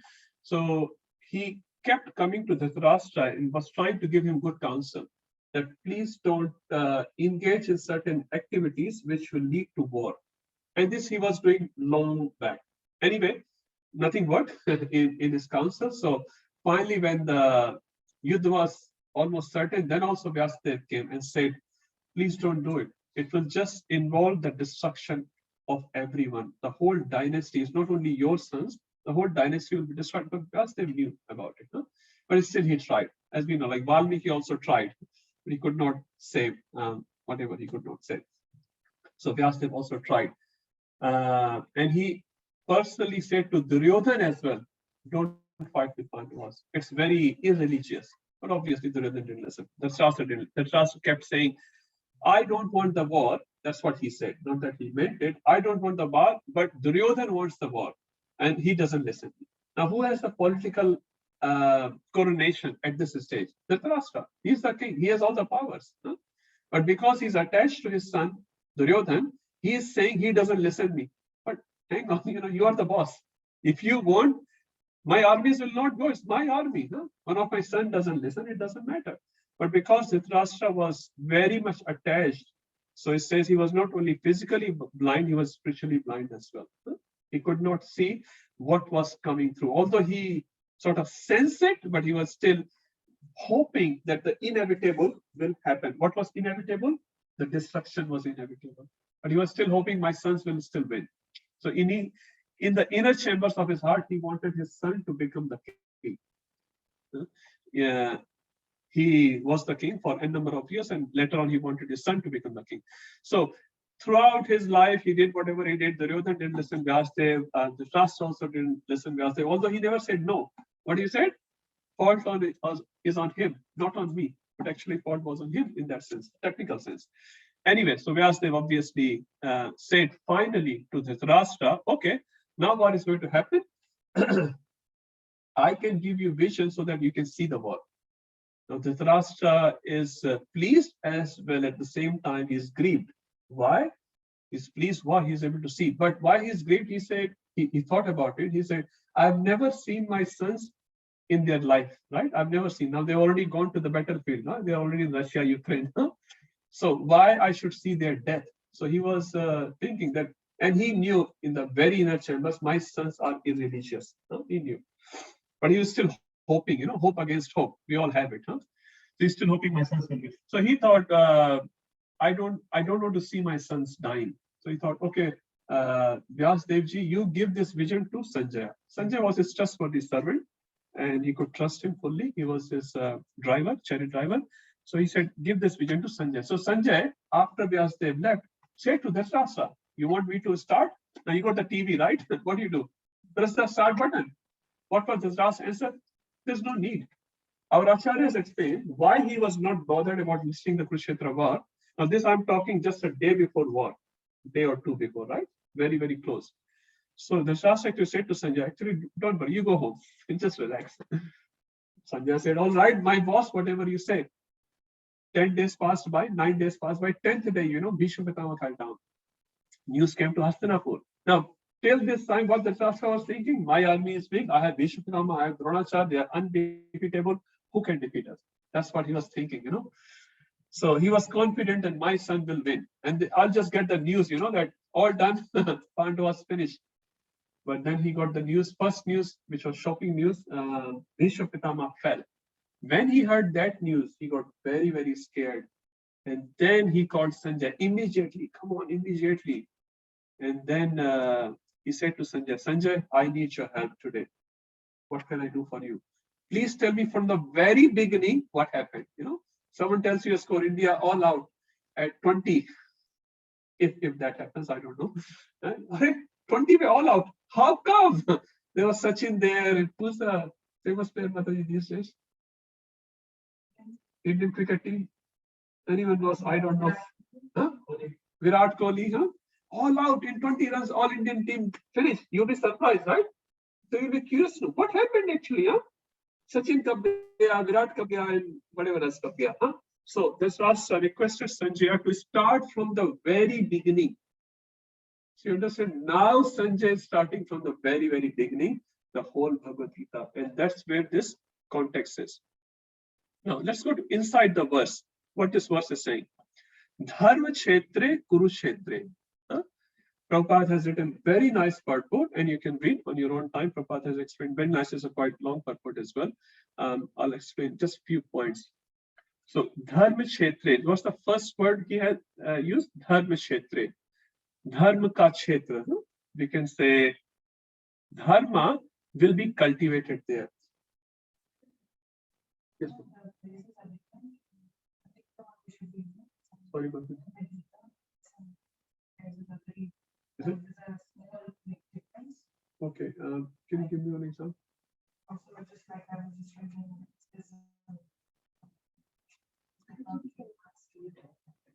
Okay.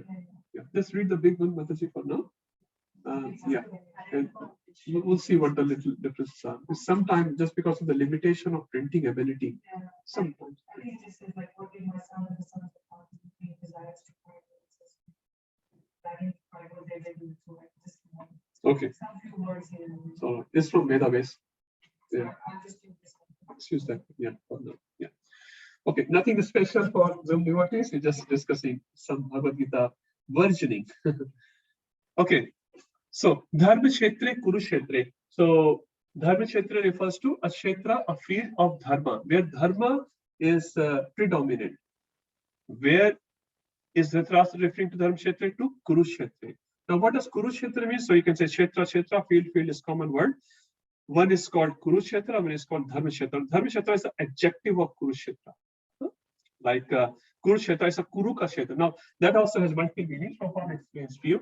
So Kurukshetra, Kuru was the king. As we know, it's a Kuru dynasty we talk about, like Pandavas and both of them, Kauravas, are coming in the Vansha, in the dynasty of Kuru Maharaj. So Kuru was a king. And it says King Kuru, few generations before Pandavas, have performed many yagyas there. Lots of yagyas have been performed in that kshetra. That's why it's called Kuru Kshetra. Kuru ka Kshetra, personal kshetra. Like you may have your personal garden. Madan Mohan Nivas, we say. Huh? What does it mean? Radha Madan Mohan resides there. Huh? They are the predominating deity there. So we have different ashramas based on Krishna's name. So this is Kuru Kshetra. And Kuru Maharaj was a very pious and religious king. He had performed many pious yagyas there. So this land was known not only from the Dhritarashtra reference, it says even in Mahabharata, even Vedas refer to the Bhumi of Kurukshetra as Dharma Kshetra, because so much pious activities had been performed in that land. Huh? And whatever is performed, wherever it has an impact, like we know, time, place, and circumstances. We talk about it all the time. So we say we should do your bhajan as much as possible, say in the temple, because bhajan done in temple or say in Vrindavan or in Mayapur is much more potent than bhajan done in outside in the street. Huh? You can chant Hare Krishna anywhere, but the place where you chant Hare Krishna, the time you chant Hare Krishna, you chant in Brahmurta is different. Then you start your chanting at 11 o'clock in the night. Huh? So it's different. Similarly, activities performed at Kurukshetra will naturally take an action towards dharma, because so much dharma is performed there. If you go to Vrindavan, what will you expect to do there? Some dharmic activity, some religious activity. So Dhritarashtra is apprehensive about this kshetra being chosen as a battlefield, because this battlefield, this kshetra, is for Kuru, who has done so much pious activity. It says Parashuram also, after killing Kshatriyas, came here and performed tapasya for a very long time. Parashuram, being the incarnation of Lord, has done pastime there. So from his perspective as well, it's a very pious place. So Dharma Kshetre, Kurukshetre. Dharma Kshetre, Kurukshetre. So this kshetra, this land, is of dharma. So what Dhritarashtra is thinking back in his mind, because my sons are adharmic and Pandavas are dharmic, so who will flourish in this land? Pandavas, no? And that's why he's scared. So Dharma Kshetre, Kurukshetre, Samaveta Yusva. Samaveta means assembled. Yusva means yuddha, battle. So they have assembled in Kurukshetra for what purpose? Yuyutsvaha, for yuddha. So now when he is saying Samaveta Yusva, they have assembled for the purpose of yuddha. Mamakaha Pandavas Shaiva. Let's go to the fourth line first. Kim Akurvat Sanjaya. Let's look at the fourth line and the second line. Second line says Samveta Yusva. They have assembled for what purpose? For yuddha. And fourth line says Kim Akurva Sanjaya. Unhone kya kiya? What did they do? Like you gather for prasadam in the prasadam hall, you chant Mahaprasade Govinde, and after all that, and someone asks, so what did they do after chanting Mahaprasade Govinde? What's the obvious answer? Bhai khaya aur kya kiya? Create prasad. Huh? You are saying you assembled for Yusuf. He himself is saying that some beta Yusuf. Then he is saying Kim Akurva. What did they do? So it's a very contradictory question, which explains the contradictory mindset of Dhritarashtra. Huh? He himself, like it's very obvious. You yourself are saying you assembled for fight. Both armies are in front of each other. What did they do? They're not going to hug each other. They embrace each other. But his expectations are very clear. His mind is clear. He's very apprehensive about it.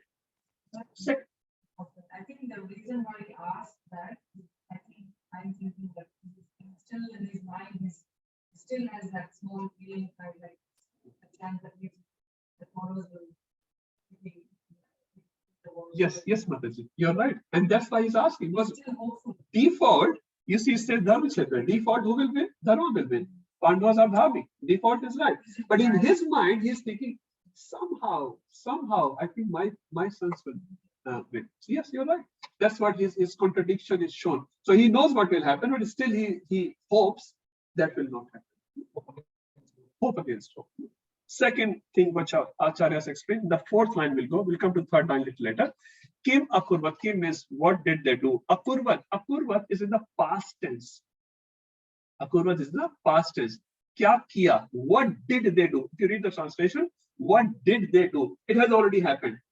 So this explains what I was explaining happened on the 10th day of the battle, not on the first day. If it was the first day, you say, what are they doing?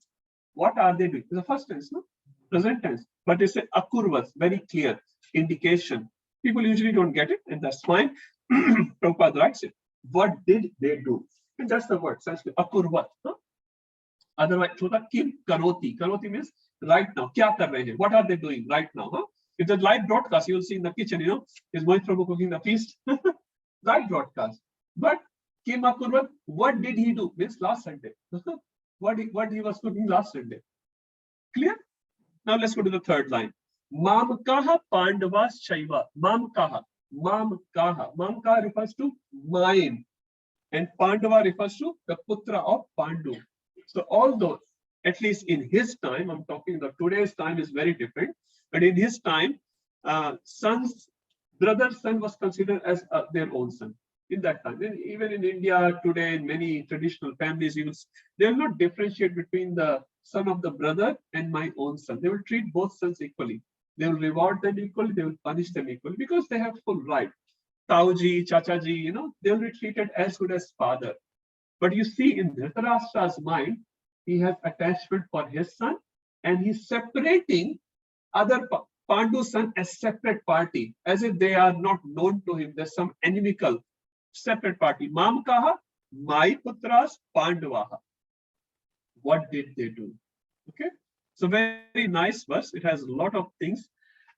It explains the apprehension of Dhritarashtra. It explains the contradiction in the mind of Dhritarashtra. It explains the attachment of Dhritarashtra.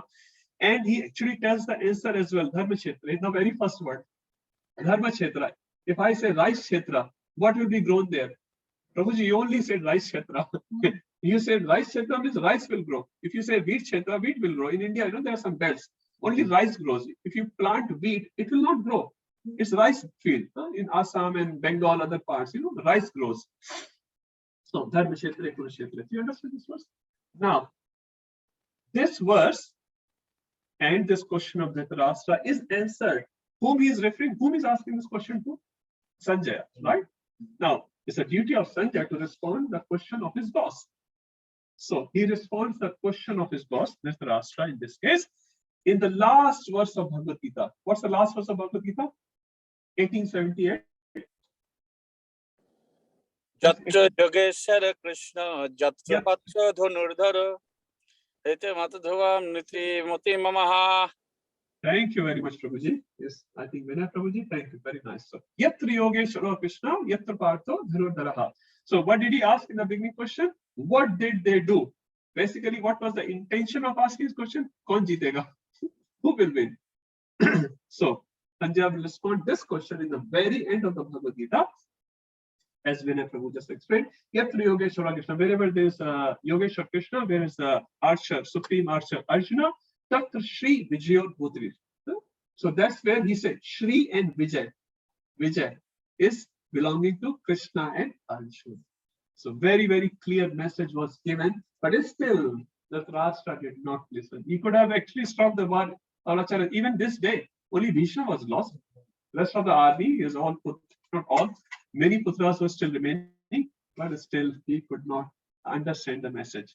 Okay, so we'll move to the next verse. Now I don't have next verse here, Sumit Prabhu, can I request you to share Veda base? Now, from this point onwards, there's no PPT. We'll just go on the book. Huh? Sure, I'll just do that. Much more easier. So I'll stop sharing. If anyone has any questions in the meanwhile, I can try. Hare Krishna Prabhu. Yeah, Hare Krishna Prabhu. yeah. I just asking. You said this after 10th day, Dhritarashtra called Sanjaya to explain this. Yes, Prabhuji. But he already knew that Bhishma Dev is fallen, and why did he ask that question? I'm a bit confused. He's saying that he wanted to know the events from the very beginning as a curiosity, Prabhu. He wanted to know the events which has happened. He already know, yes. Only after that news he asked Sanjay to repeat. But in this section of Bhagavad Gita, so in Mahabharata, obviously there's a lot more written.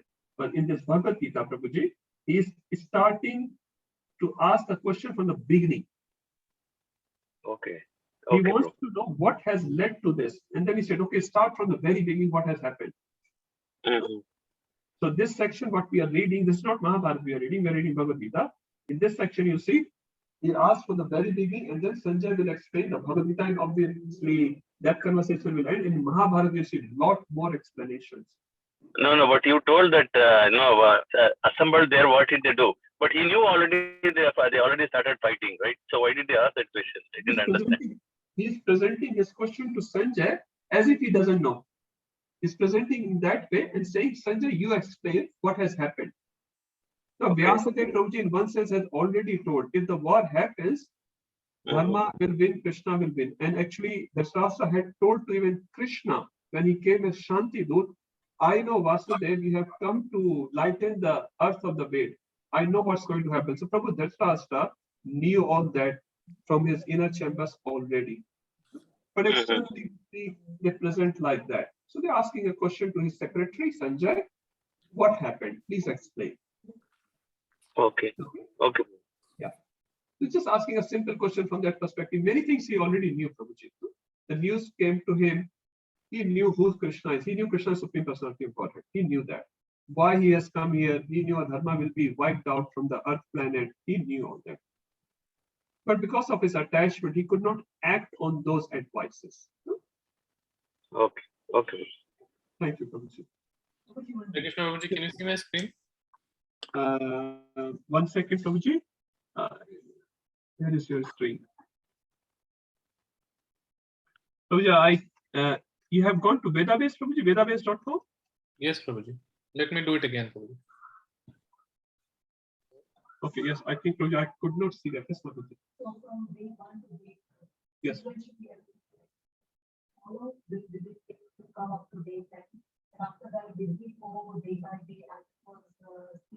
Probably yes, Mataji. Probably yes. But what we are reading, we are just reading the conversation between Krishna and Arjuna, and that is Bhagavad Gita. Rest of the things are in Mahabharata. So they were talking, like boss and secretaries are talking. Boss is asking questions, secretary is responding, and obviously secretary is very powerful because of the blessings of Vyasadeva. So all those conversations we are not bothered for this study. This is Bhagavad Gita, but I'm just giving context so that we can understand where it's coming from. That makes it more beautiful. That what was the position of Dhritarashtra? Just a little indication. Prabhu, I can see now. Sure. Okay, so I'm expecting no more questions. So is this correct?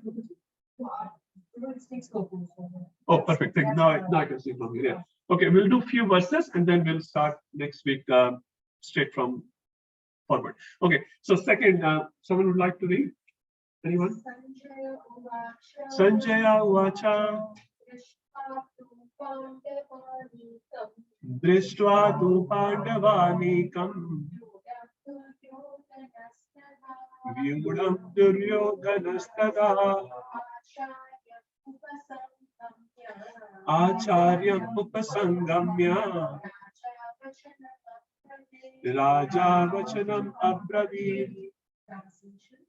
Sanjaya said, okay, after looking over the army arranged in military formation by the sons of Pandu, King Duryodhana went to his teacher So now Sanjay begins to respond to Dhritarashtra's question, and he's explaining what is happening in the battlefield. So this time to Pandava Nikam. So after seeing the Pandavas, I will not, it's just because of time constraint, we explain translation of each word, although I love doing that. But we'll translate few words and few words will just go forward, because each word is very significant and it's full of meaning, There are so many commentaries, but we'll touch upon few important words. So this time to Pandavanikam. After looking at this Pandavas, Vyudham, Duryodhana Stadasa Duryodhan. Vyudham is, their assembly, whatever they had done so far. When Duryodhana looked at it, Duryodhana's Drashtva, Acharya Upasangami. Upasangami is approached. Acharya here refers to Dronacharya. Raja Vachanam Abravid. Raja here has two meanings. Raja, simple meaning of Raja is king. So who he is referring to? Who is speaking the verse here? Sanjaya referring to verse. So Prabhupada refers to two meanings here. If you read in the Prabhupada's translation here, king word comes two times. So Sanjaya said, "O king," and then in the last line you say also King Duryodhana. So our acharyas explained both are valid meaning. So Sanjaya responding to the question of Dhritarashtra will say, "O king," referring to Dhritarashtra. That's one meaning, and that's valid.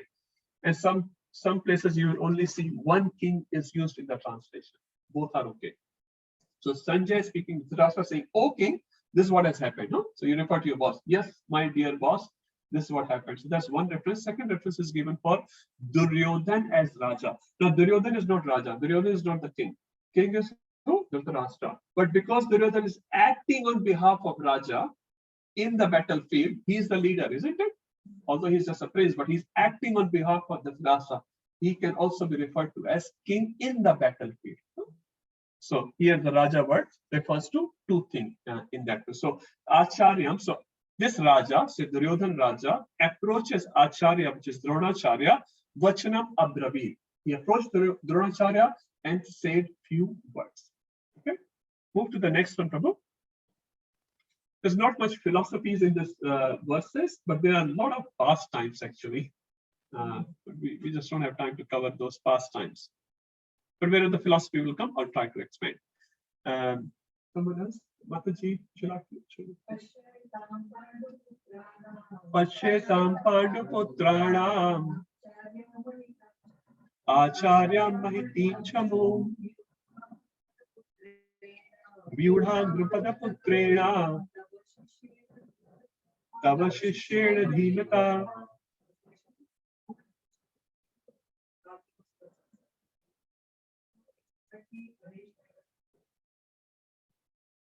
Okay, so Pashyatam Panduputra. Pashyatam here is saying, Pashyat, see, look at this army. So Duryodhana is speaking to Dronacharya, is saying, look at these armies.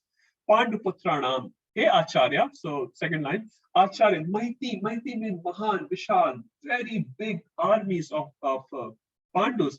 So this one reference here, why he's using the word Mahati. Before the war has happened, Duryodhana had sent a messenger in the Pandavas camp, just I think a night before, Shakuni's son, Uluk. So Shakuni's son is Uluk. He was sent as a messenger to Pandavas camp to insult them. At that time, obviously, the messengers were respected. So this messenger, Uluk, when he arrived in Pandavas camp, and he said to Pandavas, "First you have to give me Abhayadan, Jivandan, promise me that you will not kill me, then I can only pass the message." So obviously, this Maharaj, Dharmaraj said, "No, you are just a messenger. Please say whatever you want to say." So Uluk started saying, and Duryodhan and Shakuni and all his other party, Karna and all that. So they had sent messages for individual Pandavas of insulting them. I'm not going too much detail there. So Uluk, when he started speaking, Bhima was like burning with fire. He lifted his gada, and Yudhishthira Maharaj said, "Please be peaceful. He's just a messenger." He said, "If he wasn't a messenger, he will not be here anymore." So Duryodhana insulted. So as we know, I've heard this term. I've not seen it in cricket matches. This happens. Some Australian cricketers or English bowlers they scream at Indian cricket team. What do you call that? Huh? Sledging. Sledging. That's the word. I heard that, but I forgot. Sledging. So why do you do that?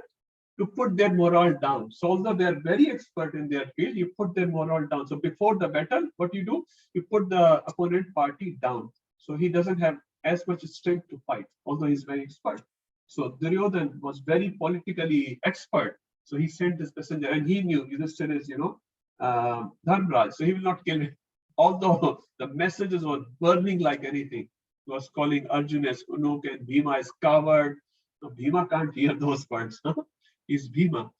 So anyway, so he thought after my messaging and all that, their morale will be very down and they'll not be presented as great. But when next morning he saw their army, wow, huge.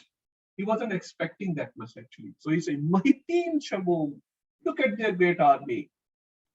Who has arranged these armies? Vyudham Drupada Putrena. So why he is using word Drupada Putrena? Who is Drupada Putra? Drashtadumne. We all know that. He could have called Vyudham Drashtadumne. He could have called Drashtadumne. Why is called Drupada Putrena? Because he knows there is an enemy between Drona and Drupada.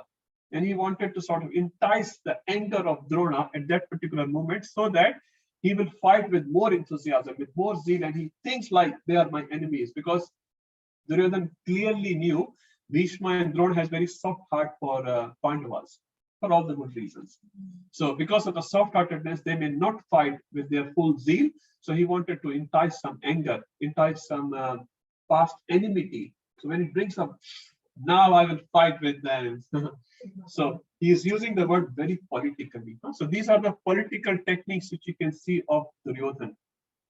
So Vyudham, Drupad Putrena, this Drashtadumna has arranged his army. Tava Shishyan, and another adjective he's adding, Tava Shishyan, he is your disciple as well. Now look at you, he's sort of saying, you fool, you have trained him and he is arranging armies against you. And when you trained him, not that you did not know. So we all know the pastime of Drashtadumna. I'll say very quickly. So I'll not go too much fast. So Drona and Drupad, they had enmity because of something. Anyway, so Drupad was a king. Drona was a Brahmana. One time Drona went to ask Drupad, can you give me a cow? Somehow Drupad insulted Drona and Drona felt very bad and he wanted to take revenge. So when he trained Pandavas, he sent the army of Kauravas. So Kauravas could not defeat Drupada. Then he sent the armies of Pandava, just 5 Pandavas, I should say, 5 Pandavas, and they could defeat Drupada. When Drupada was brought, arrested in front of Drona, he felt humiliated. Obviously, he's a Kshatriya. He's been arrested. And Drona said to Drupada, see, that day when I came to you, asking for friendship, you did not help me. But today you are coming. Today even I can kill you. I have so much, I've defeated. But I will not kill you. I'll leave you. I'll just take half of your kingdom. I'll take half of your kingdom. Because originally he was just asking for a cow. Sometimes I get surprised. Why did he not give just one cow? So much battle has happened. He was a king, not like us. If you ask us, a cow is difficult. For $20,000 or something. Huh? A cow for a king is nothing. But anyway, Krishna arranges all this. So he said, I can even kill you, but I will not kill you. But I will leave you. So for a Kshatriya, it says, infamy is worse than death. For any respectable person, infamy is worse than death. So anyway, he released him, and Drupad was burning in fumes inside his heart. So when he came back to his capital, he did a big yajna, and the purpose of the yajna was to get a person who will kill Drona. So he did some Agni yajna or something, and then he got a son called Drashtadumna, and also got Draupadi out of that. So when Drashtadumna came, he was not a baby, he was a full warrior. And the boon was given by Agni that he will kill Dronacharya. But even after that, he approached Dronacharya for the military training. And Dronacharya knew about it. But still, he was a Brahman, he was liberal. He said, okay, you have come to me, you're a son of Kshatriya, I'll train you. So now, Duryodhan is going backwards and sort of reminding all this past time. You knew that this guy is going to kill you, still you trained him. Now look at this. He has arranged the army so nicely. So, Tava Shishyan is also a political word. Drupad Putrena is also a very political word. Okay, we'll read one more verse and we'll stop. 6:15. 1.4.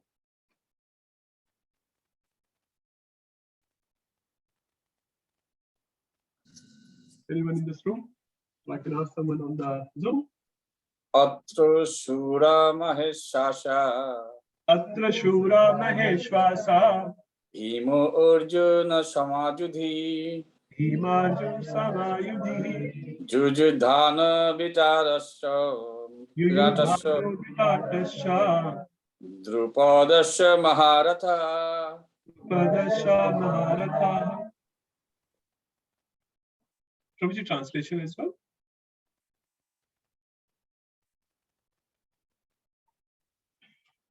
Vinay Prabhu, you want to read the translation? Yes, Prabhuji. One moment.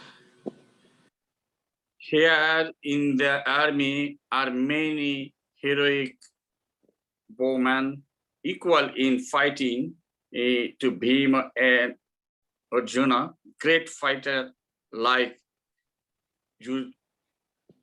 Duryodhana, Virata and Drupada. Hare Krishna.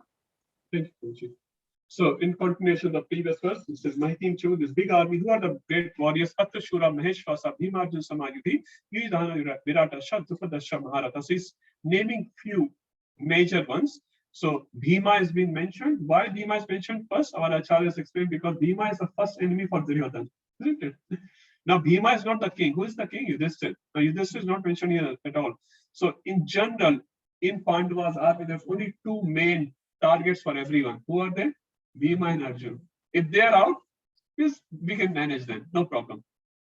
So Bhima coming first because Duryodhana has, birth enmity with Bhima, sort of. Bhima Arjuna Samayudhi. Samayudhi means, and similar to those, there are many Maharathas. There are many warriors out there. Yuyudhana, so he mentioned few. Yuyudhan, Viratasya. Yuyudhan, I'll explain him little later, or Satyaki. Viratasya, Virat, King Virat, where they took shelter in Agyatwas. Drupad, we know, the father of Draupadi. Maharatha, there are many Maharathas like that. Satyaki is a warrior from Krishna's side. Actually, he is one of the bodyguard of Krishna, it says. He always accompanies Krishna. It says when Krishna came as Shantidut, he was accompanying Krishna. He is in Vrishni Vansh. He is a great warrior. He is also the disciple of Dronacharya, also a disciple of Arjuna. Arjuna has trained him especially outside the training of Dronacharya. A very great warrior. A lot of history, we'll do it later. I think we'll stop here. So next time we'll start from verse 1.5. We'll do a little revision and then we'll just move it there. Any quick questions or comments? Okay, I think all good. Take it. Anything here? All good, Bhakti? Ask outline. Okay, that's better. Okay, we'll stop here. Srila Prabhupada ki, Srimad Bhagavad Gita ki.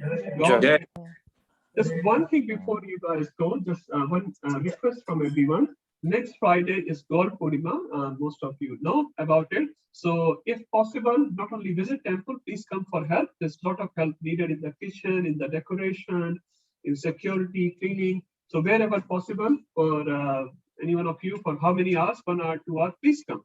And if you cannot come for help, at least come and visit temple and enjoy a nice festival on Friday evening. But there's a lot of sevas on Wednesday, Thursday, Friday, whole day. You can come anytime and participate in some seva and get the blessings of Sri Chaitanya Mahaprabhu. Hare Krishna. Thank you so much. Hare Krishna. Ekadashi.